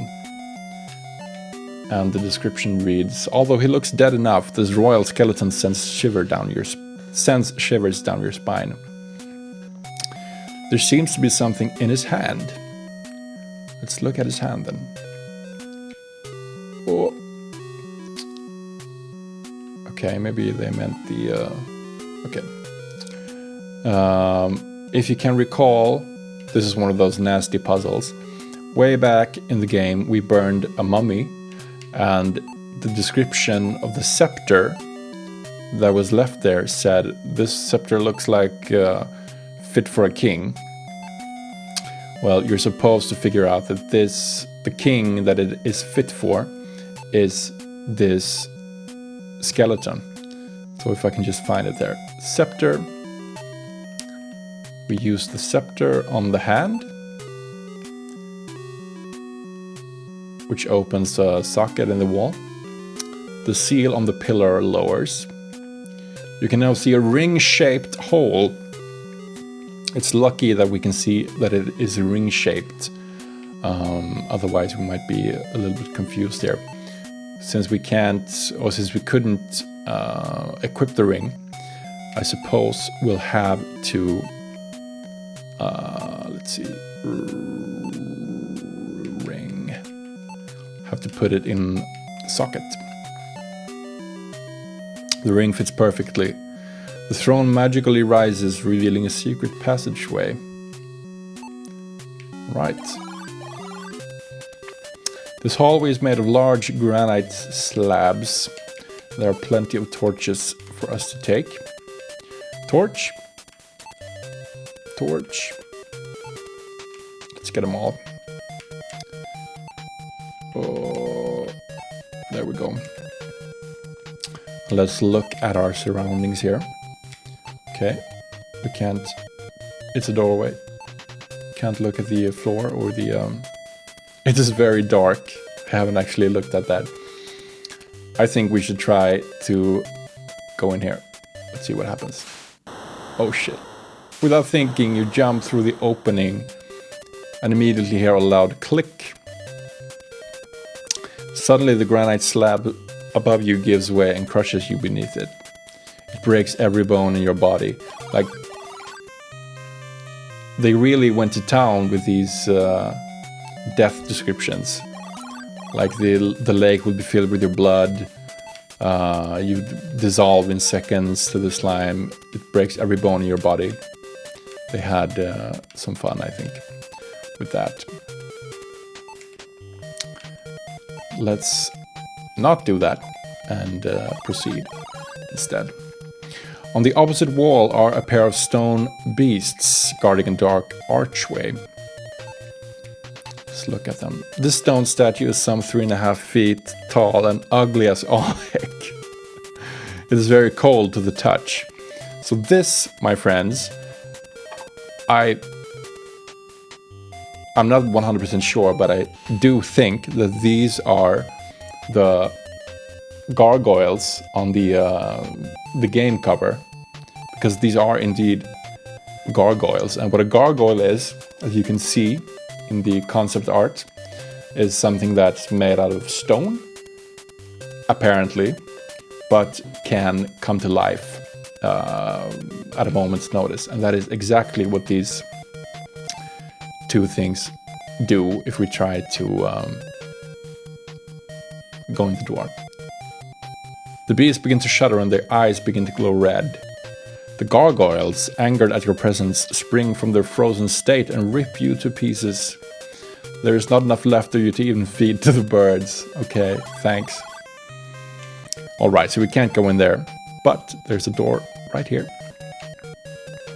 We go instead. I don't think they will notice us. The burbs. Swimming would not be wise. This huge statue is made of precious metals. It holds a basin of smoldering coals. Torch time!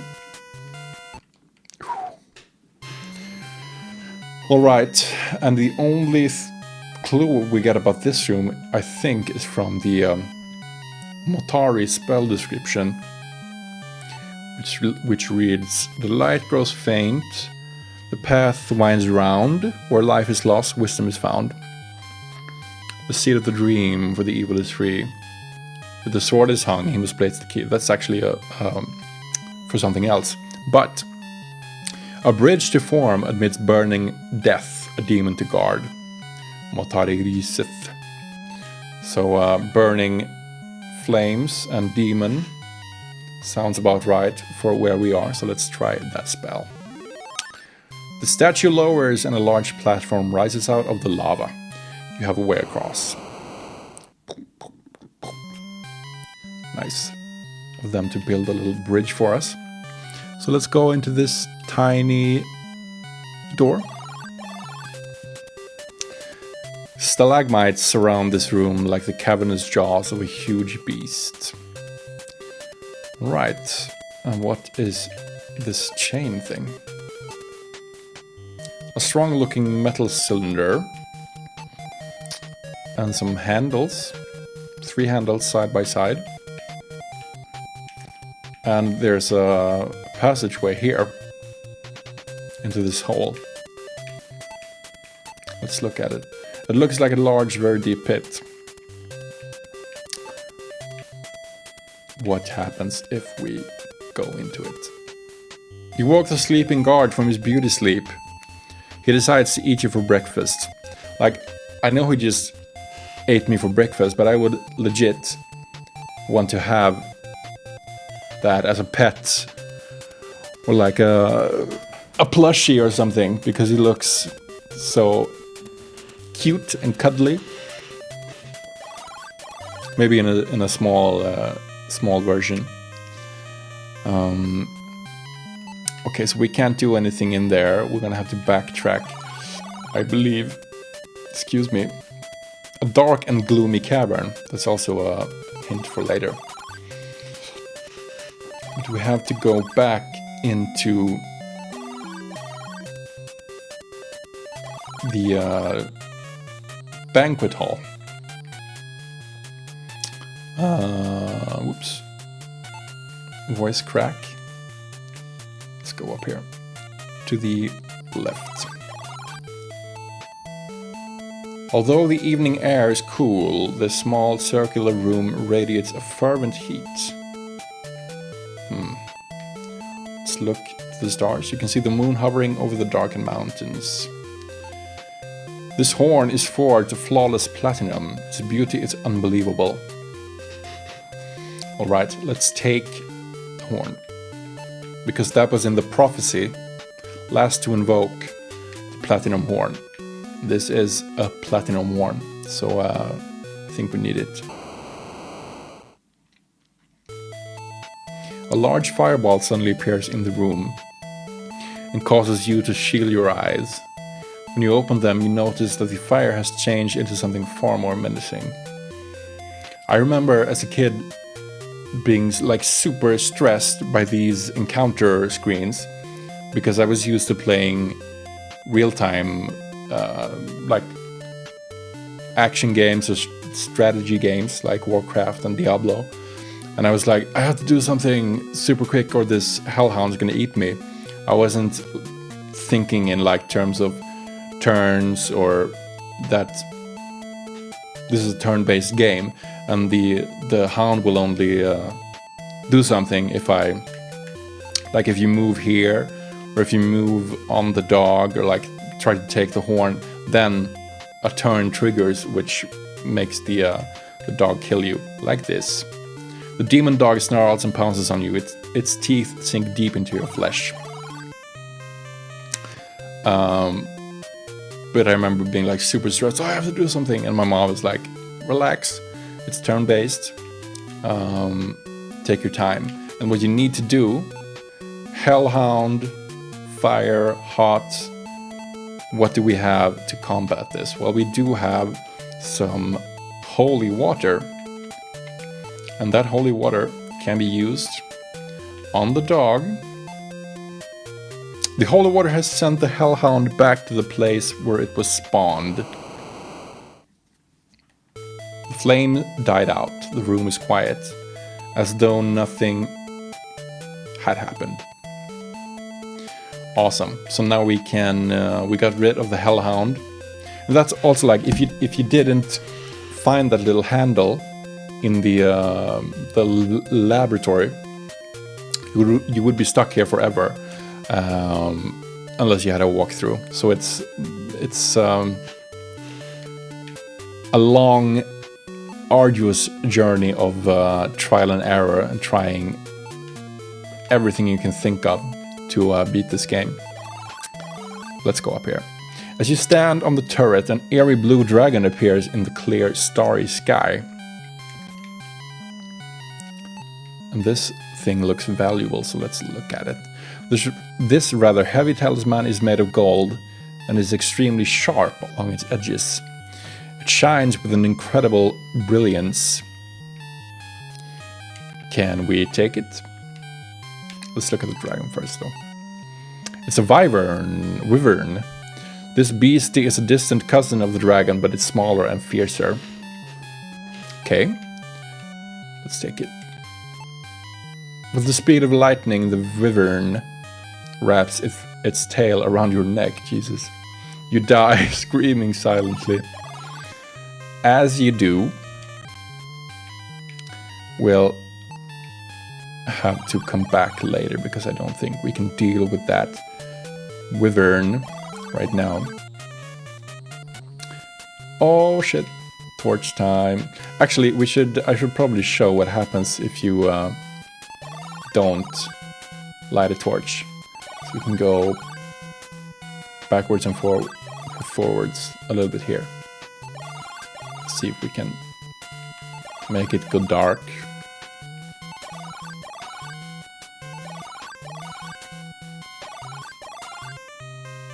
Your torch goes out with a fizzle. With outstretched arms, you move slowly looking for a light. Suddenly you trip over something. Smash. You fall face first to the floor. And we die. Okay, so remember kids, always don't play with fire, but make sure you light your torches in Shadowgate or you'll fall on your face. Only one way left to explore. Let's go up here. It appears to be a sphinx. It looks at you indifferently. Let's speak to it. It doesn't seem to understand what you say. Okay. Can we move past it? There's one stairwell there. Let's try it. As you moved, the sphinx spoke. Who are you? No one may pass without my permission. To pass, you must answer a riddle. Are we ready for this, guys? Riddle time. First burnt and beaten, drowned and pierced with nails, then stepped on by long-faced animals. Dost thou know? Bring me the answer to my riddle, and I shall let thee pass.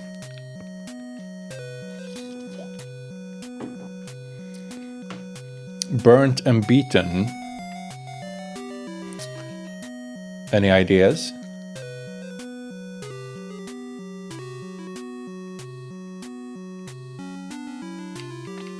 Can look through our items here and see what we have.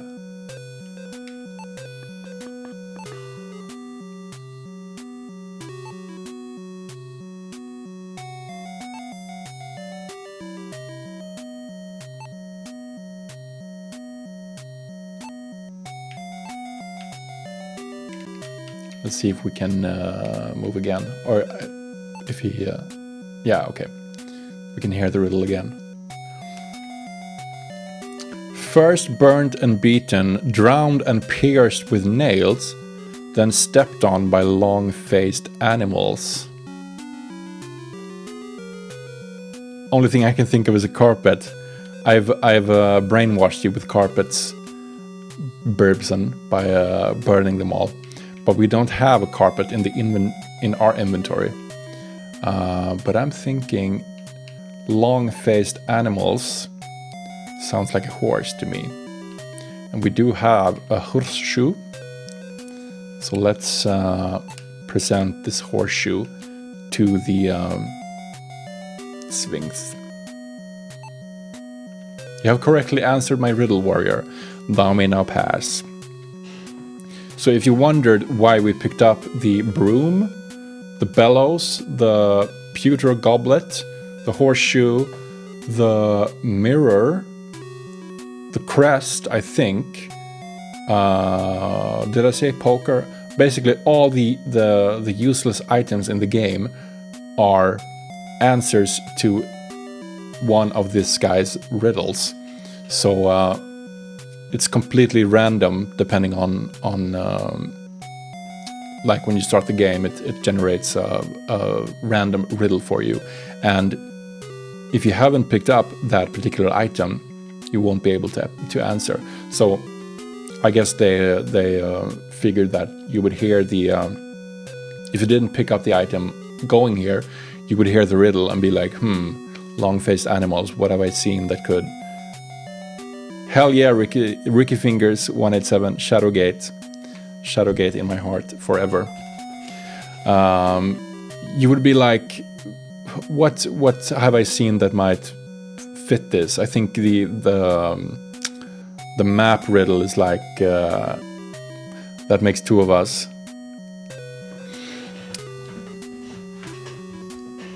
Like I can't even explain this game is pure childhood for me. Like looking at this the cards and everything is like being in my old bedroom playing this on a ancient CRT TV on my Nintendo. So much nostalgia, it's insane. But yeah, I think the map riddle is like something about little people and forests and things. But yeah, so you basically figure it out, go back, find the item that matches it, and then you present it to the Sphinx and he will let you pass. And this was another thing that I only learned from a walkthrough, and I was like, how the hell are you supposed to figure this out? Because you remember those levers we saw in the cave with the guard that I wanted as a pet with the white purple wings. There were levers that you could pull, and I always got that solution from a walkthrough. But years later I found out that the solution is here on the friggin' steps in the Sphinx room. So you can, okay, so 3 up, right down, middle down, and then right up. That's the sequence you need. But I never noticed it. But it is a testament to how they wanted to make sure that the game was at least reasonably self-contained. If you looked hard enough, you would be able to see, oh shit, sorry. You would be able to find out the solutions to all the puzzles if you had enough time to spend on it. So let's move up here now that we're done. Awesome music. A telescope is beside the window. A star map is on the wall. This must be an observatory. I think we can look through the telescope. As you peer through the telescope, you are amazed by the clarity of the night sky. Let's take this thing. The scroll file is in hand. Ricky Fingers, what's your favorite, most awesome Shadowgate memory? I assume you have a lot of nostalgia for it as well, like I do. Or where was it? Any particular place where you were stuck for a long time?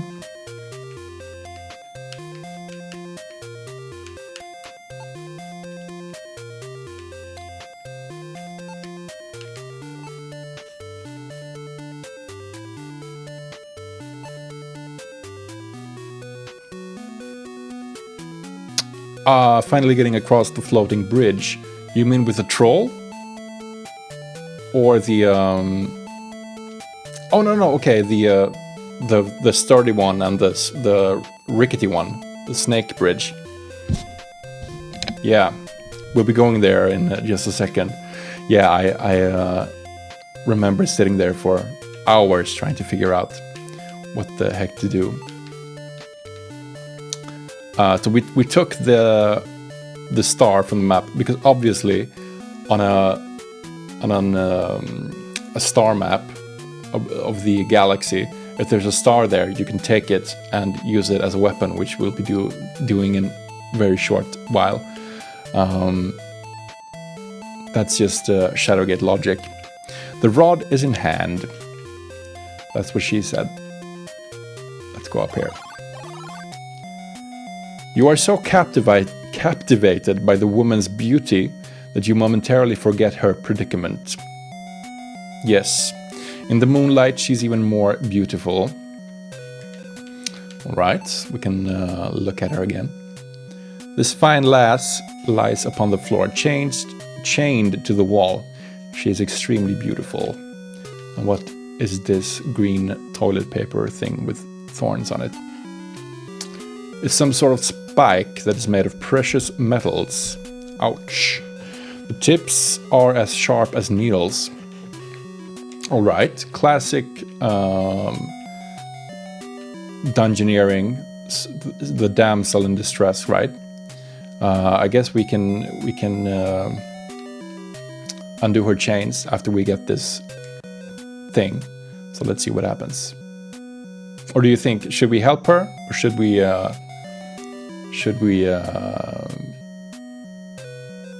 do violent things to her? Because that's what you, spoiler alert, that's what you need to do. Which is like, I don't think anyone playing this game for the first time would be like, exactly, it's a trap. I don't think anyone would go in here and immediately see a woman chained to the wall and kill her. That's like, that's so freaking dark. But that's what you're supposed to do. Because if you take the blade, okay, maybe try to take it first. If you take the blade, with a loud roar, the wolf pounces on you, taking your life. Okay, so now that we know that, we can maybe feel a little bit better about killing her the first thing we do.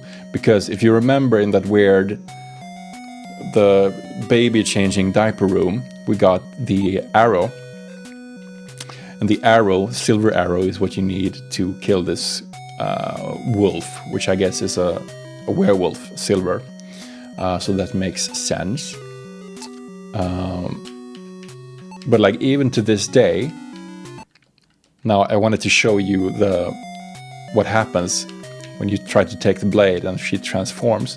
But even to this day, when I just go in here, I want to beat the game as fast as possible. And the first thing I do is use the arrow on on a defenseless woman. I feel like a friggin' monster, even though I know she's a wolf. And what happens is your aim is true as you plunge the silver arrow into the beautiful woman, and then she transforms into a wolf. So now we can take the blade and get out of here. But it feels so wrong. Like you come up there and like pull out an arrow and stick it into her body, even though you know she transforms. Oh well. Done and dusted. So now we can go back. We got the star and the rod and the blade. And a fun thing about the blade in the Swedish translation, which I originally played because I'm from Sweden,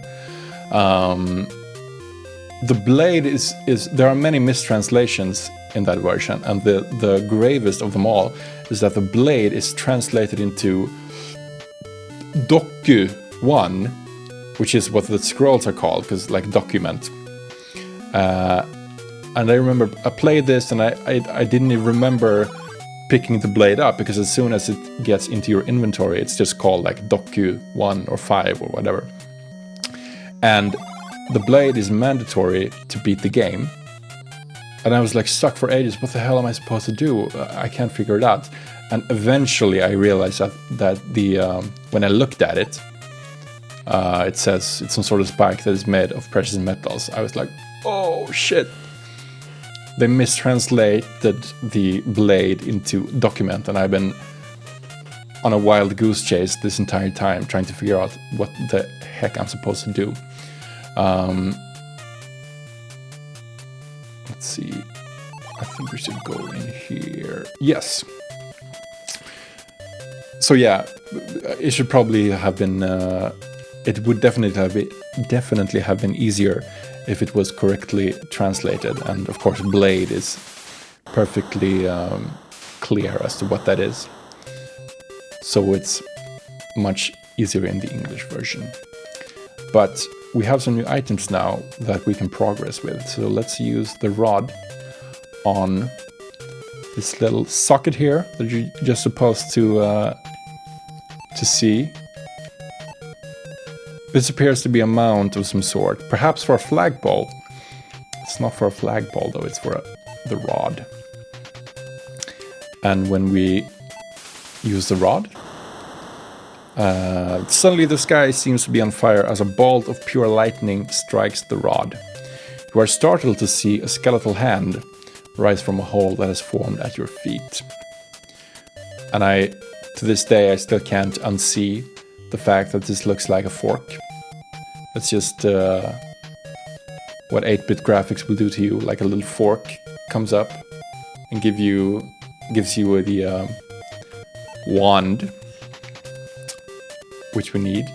The hole then closes up as if it had never been. So thank you, fork skeleton. We need the wand to beat the game as well. We got the combination for the levers, so let's backtrack there. Up here, we're coming up on the end game now, guys. It's not a lot of Shadowgate left, but we do have a star. So the star that we got off the observatory map can be used as a weapon to defeat this wyvern, or however you pronounce it. I don't know if we look at the star, what is it's an ornate carving of a shooting star. The object is made of silver and is extremely heavy. Okay, but you're just supposed to know that it will turn into fireball when you do this. The star becomes a flash of light as you launch it. Crash. It strikes the wyvern, and it explodes into a million pieces. How convenient. Now we can take the talisman, which is also mandatory to beat the game. We should actually go back to... Let's open the scroll here. I think this is it. The throne constellation.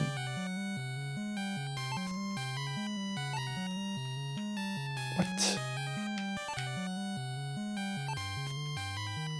Observing the stars, the throne constellation appears once every 5 summers. Legend says that it is a portal to another land. Okay. I can't remember where we got that and what it's referencing to. I don't think I've ever read that before. A portal to another land.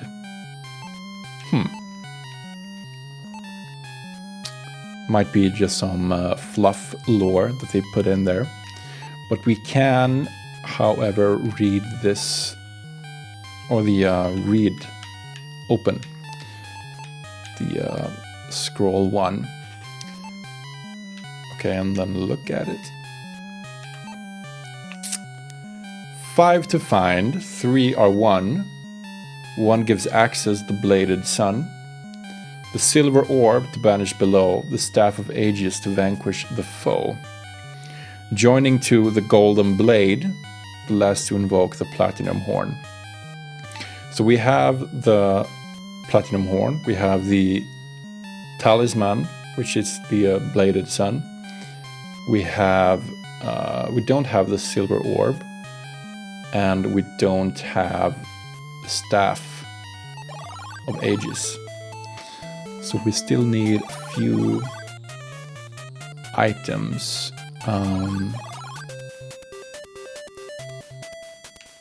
But if we go in here, we can go back to the guard room where we got killed before. Past the lake of fire. Stalagmites surround this room like the cavernous jaws of a huge beast. So we have the combination now. We can turn these levers in the correct order. So let's do that. Right handle, middle handle, if I can get the right pixel. Hop. And the right handle again. So what happens? Scree, the cylinder lifts with a shuddering sound. You're momentarily dazzled as the darkness is lit by a blinding flash. The silver orb is revealed. There it is. In Swedish, it's actually translated differently as the silver apple, which I think is almost cooler than the silver orb, like a silver apple. It just sounds very cool. So we have the orb, the talisman, and the wand. Let's look at that. It's a wand of sorts. Carved on the side of the wand is a small picture of a serpent. That's the only clue we get to this mandatory to beat the game item.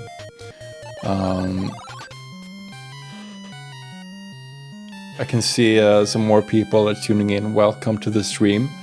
We're actually almost done with Shadowgate here. We're at the end game trying to put together the Staff of Ages. But I hope you enjoy what's left of the game, and you're very welcome.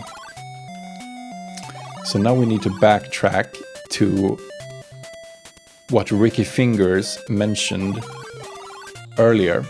Way back, the rickety bridge that we couldn't get across. We can now because we have a special potion. So goodbye troll, goodbye oil room, goodbye mirror room, goodbye... Okay, we got slimed again. You die instantly, no pain, no nothing, you were slimed. I keep forgetting that if we back out of this room, we get automatically pass through the slime and get slimed. So we have to go down here. And now we can go back to the Wraith room and back again to this room.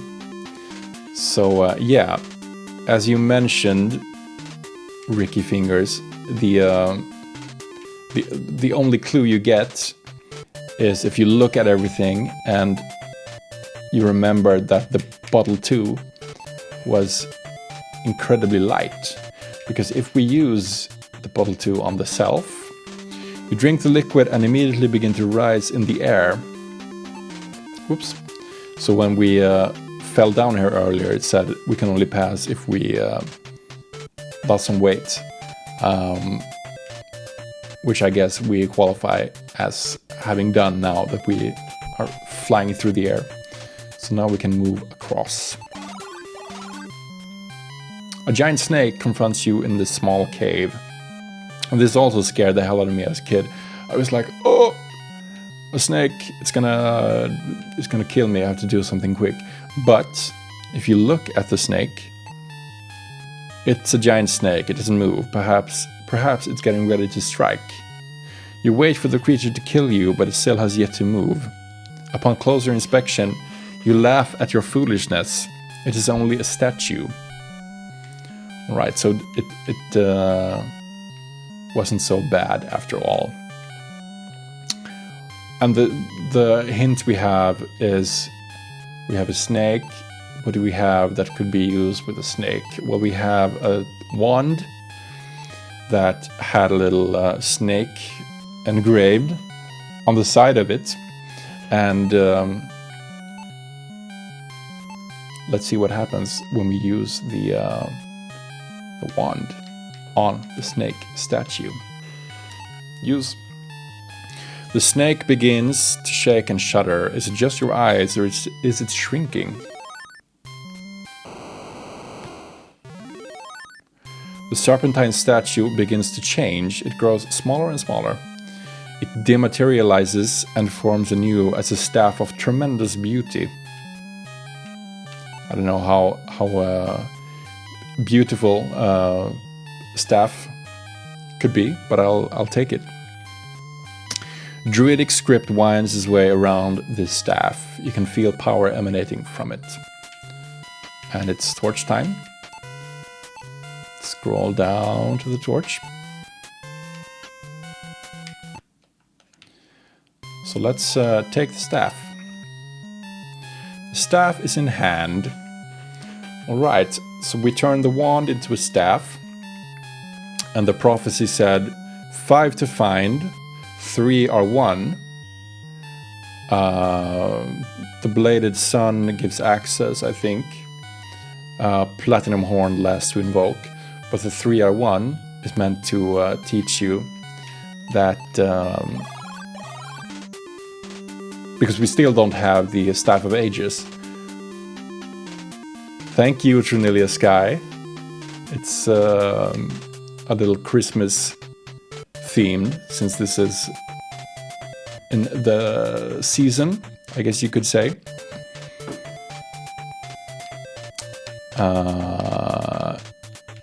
I hope everyone had a nice holiday, by the way. Yeah, we have a staff, but we don't have the staff, the Staff of Ages. So 3 are won. Talisman, Platinum Horn. The 3 that are left are the staff, the orb, and the blade. So let's use the blade on the staff. See what happens. Suddenly lightning begins to flash in the room. Then the golden spike slides smoothly onto the staff and locks into place. Perfect. And the orb on the staff. Light cascades through the room as the staff becomes a living entity. This is the 3 are now and forever one. We have the Staff of Ages, guys. We have it. So now, maybe I should go... We can do a little review of our journey here. We started... Lakmir teleported us here to the castle. We went in, unlocked the doors, got the weapons, got the key, dodging that trap there. Had some adventures here with the dragon, the shark, and the cemetery room, which we can't pass now because of the slime. We found a secret hidden door we came to a room where we tried to climb up on the baby diaper changing plateau and fell down on our behind. Found a secret door, got the snake staff in there, which made us the Staff of Ages. Defeated the Wraith in here with the obscure magical torch. We got the prophecy and some spells in that room. Learned the Epor spell here. Smashed our Elven Funhouse King Otto's Fair mirrors to success. Put out the flames in the fire room. We used our invisibility spell to get past the troll, which we can use again. We David and Goliathed the Cyclops in the head with our slingshot. Got the gauntlet. We got the ring and the holy water and yeah, everything from this lab here. And we got a hell of a lot of lore from this bookcase, which is the first time I've ever done that in this game. And of course, we burned all the rugs getting here. I should mention that as well. And we burned this rug to find the key and gathered the silver platinum horn and the blade. And at long last, we made our way to the gargoyles, to the almost second to last room in the game. So these gargoyles tore us to shreds earlier, but the only spell that we haven't used yet is the Illumina, and it's said that this cave was very dark, so let's see what happens when we use a light spell. Suddenly the cavern is so bright that you have to shade your eyes. It takes you a few moments to regain your senses from the Nova burst. It seems the gargoyles were also affected and haven't yet recovered from the spell. So we blind them and we can go through the door. The room seems to be made solely for the purpose of housing the well. Can we open it? I think we can, yeah. The cover of the well is open. And this is another one of those red herring entrances. Because as you can see on the map, it looks like we can exit the room here. Okay, we can't. You bump your head. You bump the door with your head if you try to move. And you can't open the door because it's locked. But no matter which key you try, it will say that you can't seem to find a keyhole. And like I've been thinking about this door probably for once a month for the last 20 years, wondering if there is a way to open it, to get in there, and what might be hidden behind it. It's probably only ornamental, like they put it there and then maybe had a room that they removed later and they didn't remove the door. But it's eluded me for so long, and I just think it's one of those things that's probably better if left unexplored, like it's always just remains a mystery. It might be better that way. But we need to get down this well, and if we jump down like this, with a mighty leap you jump headfirst into the well. On the way down you see no water below. Alright, so we need to do something about this well, and if you remember, we picked up a big coin earlier, if I can find it here. Big coin, and the big coin had a large, with a well engraved on it. That's all the clue, all the hints we need. Let's throw the big coin into the well. Make a wish. As soon as you throw the coin into the well, a huge wind erupts from within it. It reminds you of the small dust devils you see in the autumn months. More flavor text. So now we can jump down safely. Okay. Minimap. The swirling winds carry you down the deep well and set you gently into the cavern below. You stand above a beach, looking down upon a river. Looks very ominous. The river's water is dead calm. It wouldn't surprise you if this were the river Styx. Very mythological. It's a great gold gong. Its beauty is enhanced by the intricate stand that supports it. This mallet is made from what appears to be centaur hide. Okay. I guess we use the mallet on the gong. See what happens. After the gong sounds, a spectre materializes right before your eyes. The ghostly ferryman doesn't look friendly. You hear a faint voice ask for a fare. And if you remember, the gold coins had a mark that looks like a human skull. So we need to use the gold coins on...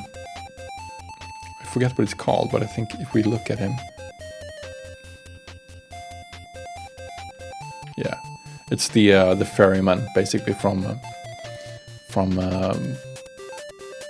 many different kinds of mythology. I see we're just about out of torches here.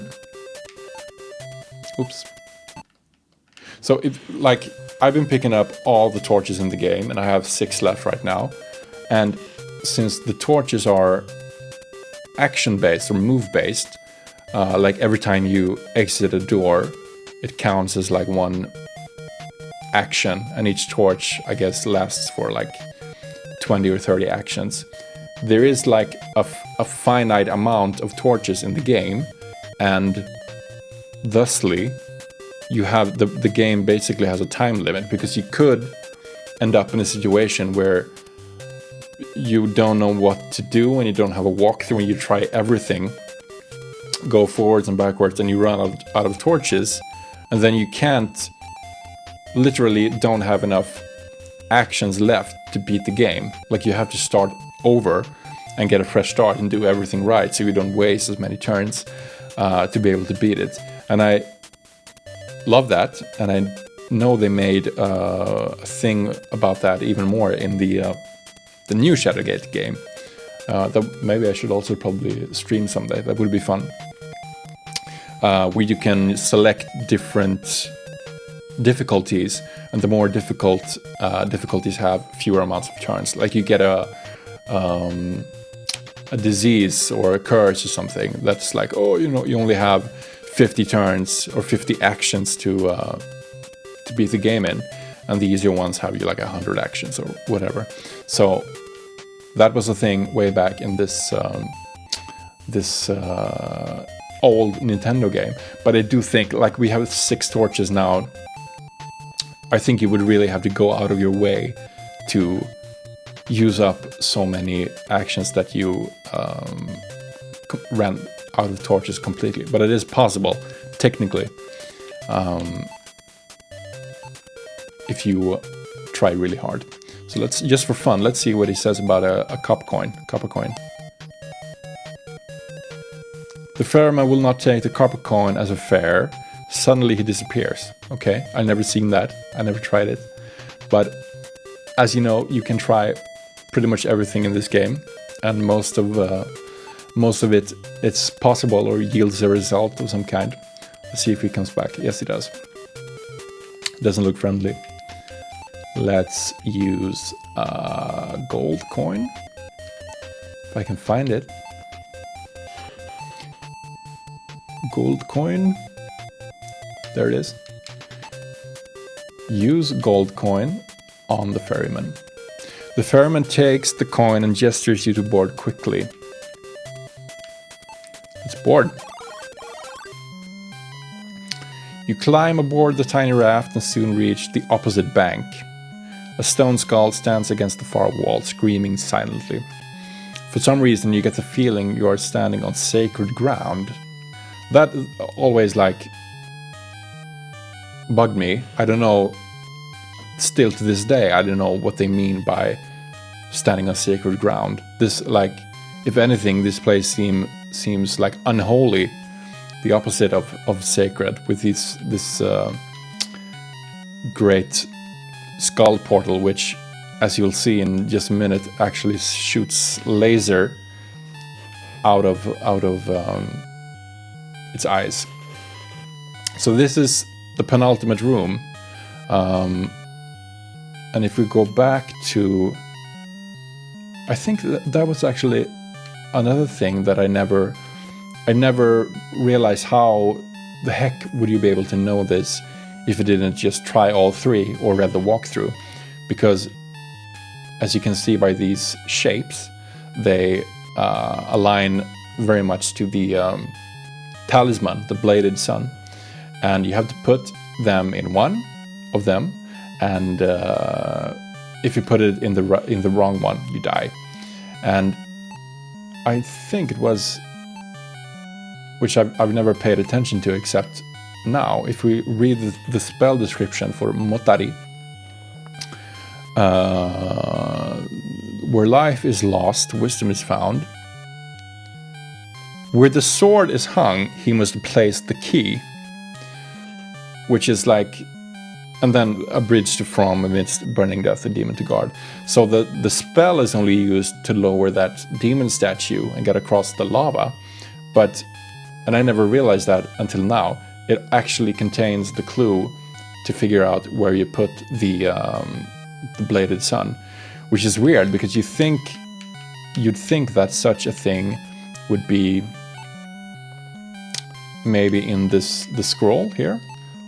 5 to find, which is staff, silver orb, blade, platinum horn, and talisman, of course. 1 gives access to the bladed sun, which we need to put in here. Silver ore to banish below, staff of ages to vanquish the foe, joining 2 the golden blade, and last to invoke the platinum horn. Okay, so I just used the walkthrough, and until today I didn't know that you had to read the spell description for Motari, right, Riseth, to figure out that you need to put this talisman in the sword place. Because if you put it in the gem, this happens. We get Superman lasered. You have placed the bladed song in the wrong hole. You did not heed the warnings, and now the Warlock's Lord's defenses end your life. Alright, let's do it right then. The artifact, known as the Bladed Sun, is now secured and in place. So all that's left to do, last to invoke the Platinum Horn. The sound of the horn echoes loudly in your ears. Suddenly you hear the sound of grinding rock. The jaw of the skull begins to descend. Hot wind erupts from the mouth, creating the illusion that the stone skull is alive. Alright, so now we've entered the castle, gone deep inside, past lava, down into the ground, down through a well, boarded a raft on the freaking river Styx onto another beach or island or whatever the hell this is. And we come at last to the final room. The cavern that you have entered is by far the largest your eyes have ever gazed upon.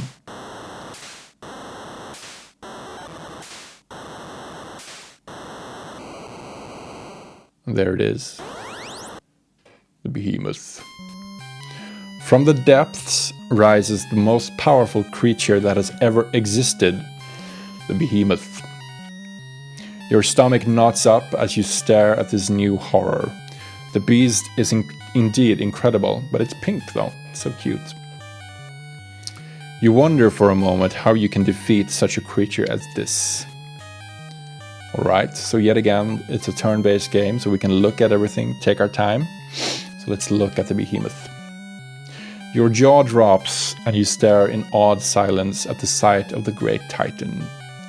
Acid drips from its jaws and sizzles on the ledge below. And this must be the Warlock Lord. Although his back is turned, you know beyond a shadow of a doubt that it's the Warlock Lord. It seems that his staff is controlling the creature, keeping it at bay. Let's look at the cave as well, if we can. Nope. Flames burn intensely within the brazier, as if in celebration of the Dark One's victory. Never seen that flavor text either. First for me. We have one action left to beat the game, and that is to use the Staff of Ages. The 3 are one. The 3 are now and forever one. All that remains is to use it to defeat the behemoth. Are you ready? Let's do it. You pray as you raise the Staff of Ages that it has the power that the prophets claimed.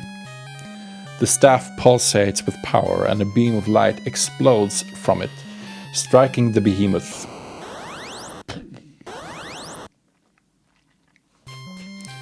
And he grabs the Warlock Lord.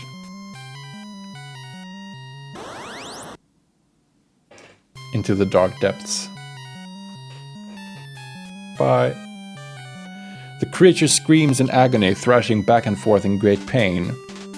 In his rage, he grabs the Warlock Lord and descends into the depths forever. You can hear the Warlock Lord's screams fade into silence. Suddenly, it is very quiet. And I've always felt that this must be like the greatest relief ever. Like, imagine doing all that, like friggin' lighting weird torches on fire, throwing them at wraiths, going around in these glasses and a green cape that barely fits you, and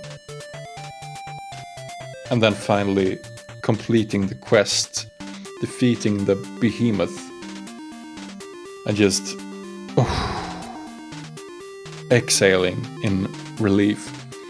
And as it says here, a beautiful light seems to fill the cavern. The morning sun, you say to yourself, it is over. Although exhausted, you lean on the Staff of Ages to begin your long journey home. That must be so satisfying, like coming home from a long day of work and just being like super pleased with yourself. And I think we've earned this credit here. Word of your historic quest has already reached the farthest parts of the land, and as you can see, that's what we look like. Red hair, some kind of armor. I guess we removed the green cape and from ourselves.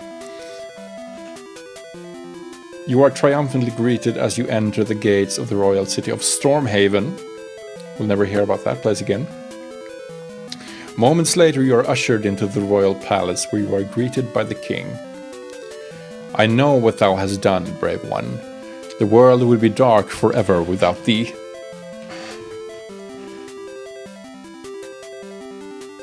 That's it. And you can see the princess or whatever behind. Yeah, you are bestowed a kingdom to rule and the king's fair daughter's hand. That's not gender unequal at all. He gives us the king's daughter as a reward. That's a little bit messed up if you think about it. But I guess they went for the old school, slightly misogynistic hero's tale, where you get a woman as a reward and a kingdom to rule, of course. As you leave the throne room, you know that although this quest is over, others await. After all, the bards will need new legends to sing of and new tales to tell. The first stories end, and to my knowledge, there is no second story. Like, Kemco made Shadowgate, Uninvited, and Deja Vu, but I don't think they made another Shadowgate game. So that's always been something that I've been bugged about. Like the first story, what happens in the second story? I played this game so much, and I wanted to know if there was more. Like, obviously back then it wasn't easy to know that to look up such things on the internet. So I actually never knew if there was another Shadowgate game. But a few years ago, they did make like a reimagined modern version of the game. So I guess it did get a continuation in some way. But that brings us to the end of Shadowgate for the NES. I hope you enjoyed it as much as I did, which was immensely. And I'm very happy that you spent this New Year's celebration with me. And I hope we can move into the new year with lots of great New Year's promises. Hopefully there will be a good job, great stream. Heart, thank you, sis. That was awesome, man. Thank you for streaming this. Thank you for being here and moderating, Burbs, and I had a great time. Yeah, definitely lots of New Year's resolutions, I guess you could say, and we look forward to a new year of possibilities and good times, hopefully. And of course, paying our respects to the year that's graced us with its presence so far. Only a few days left. I hope you have an awesome New Year's celebration and don't stay up too late. So thank you for joining me. I'll see you around. You can follow me at twitch.tv at Game Calendar for streams, and just Game Calendar on Instagram, which is where I upload most of my stuff. I do like tidbits from different games, fun characters, fun stories or moments, and then I do a little bit of streaming like for special events like this. So Game Calendar on Instagram, and obviously twitch.tv.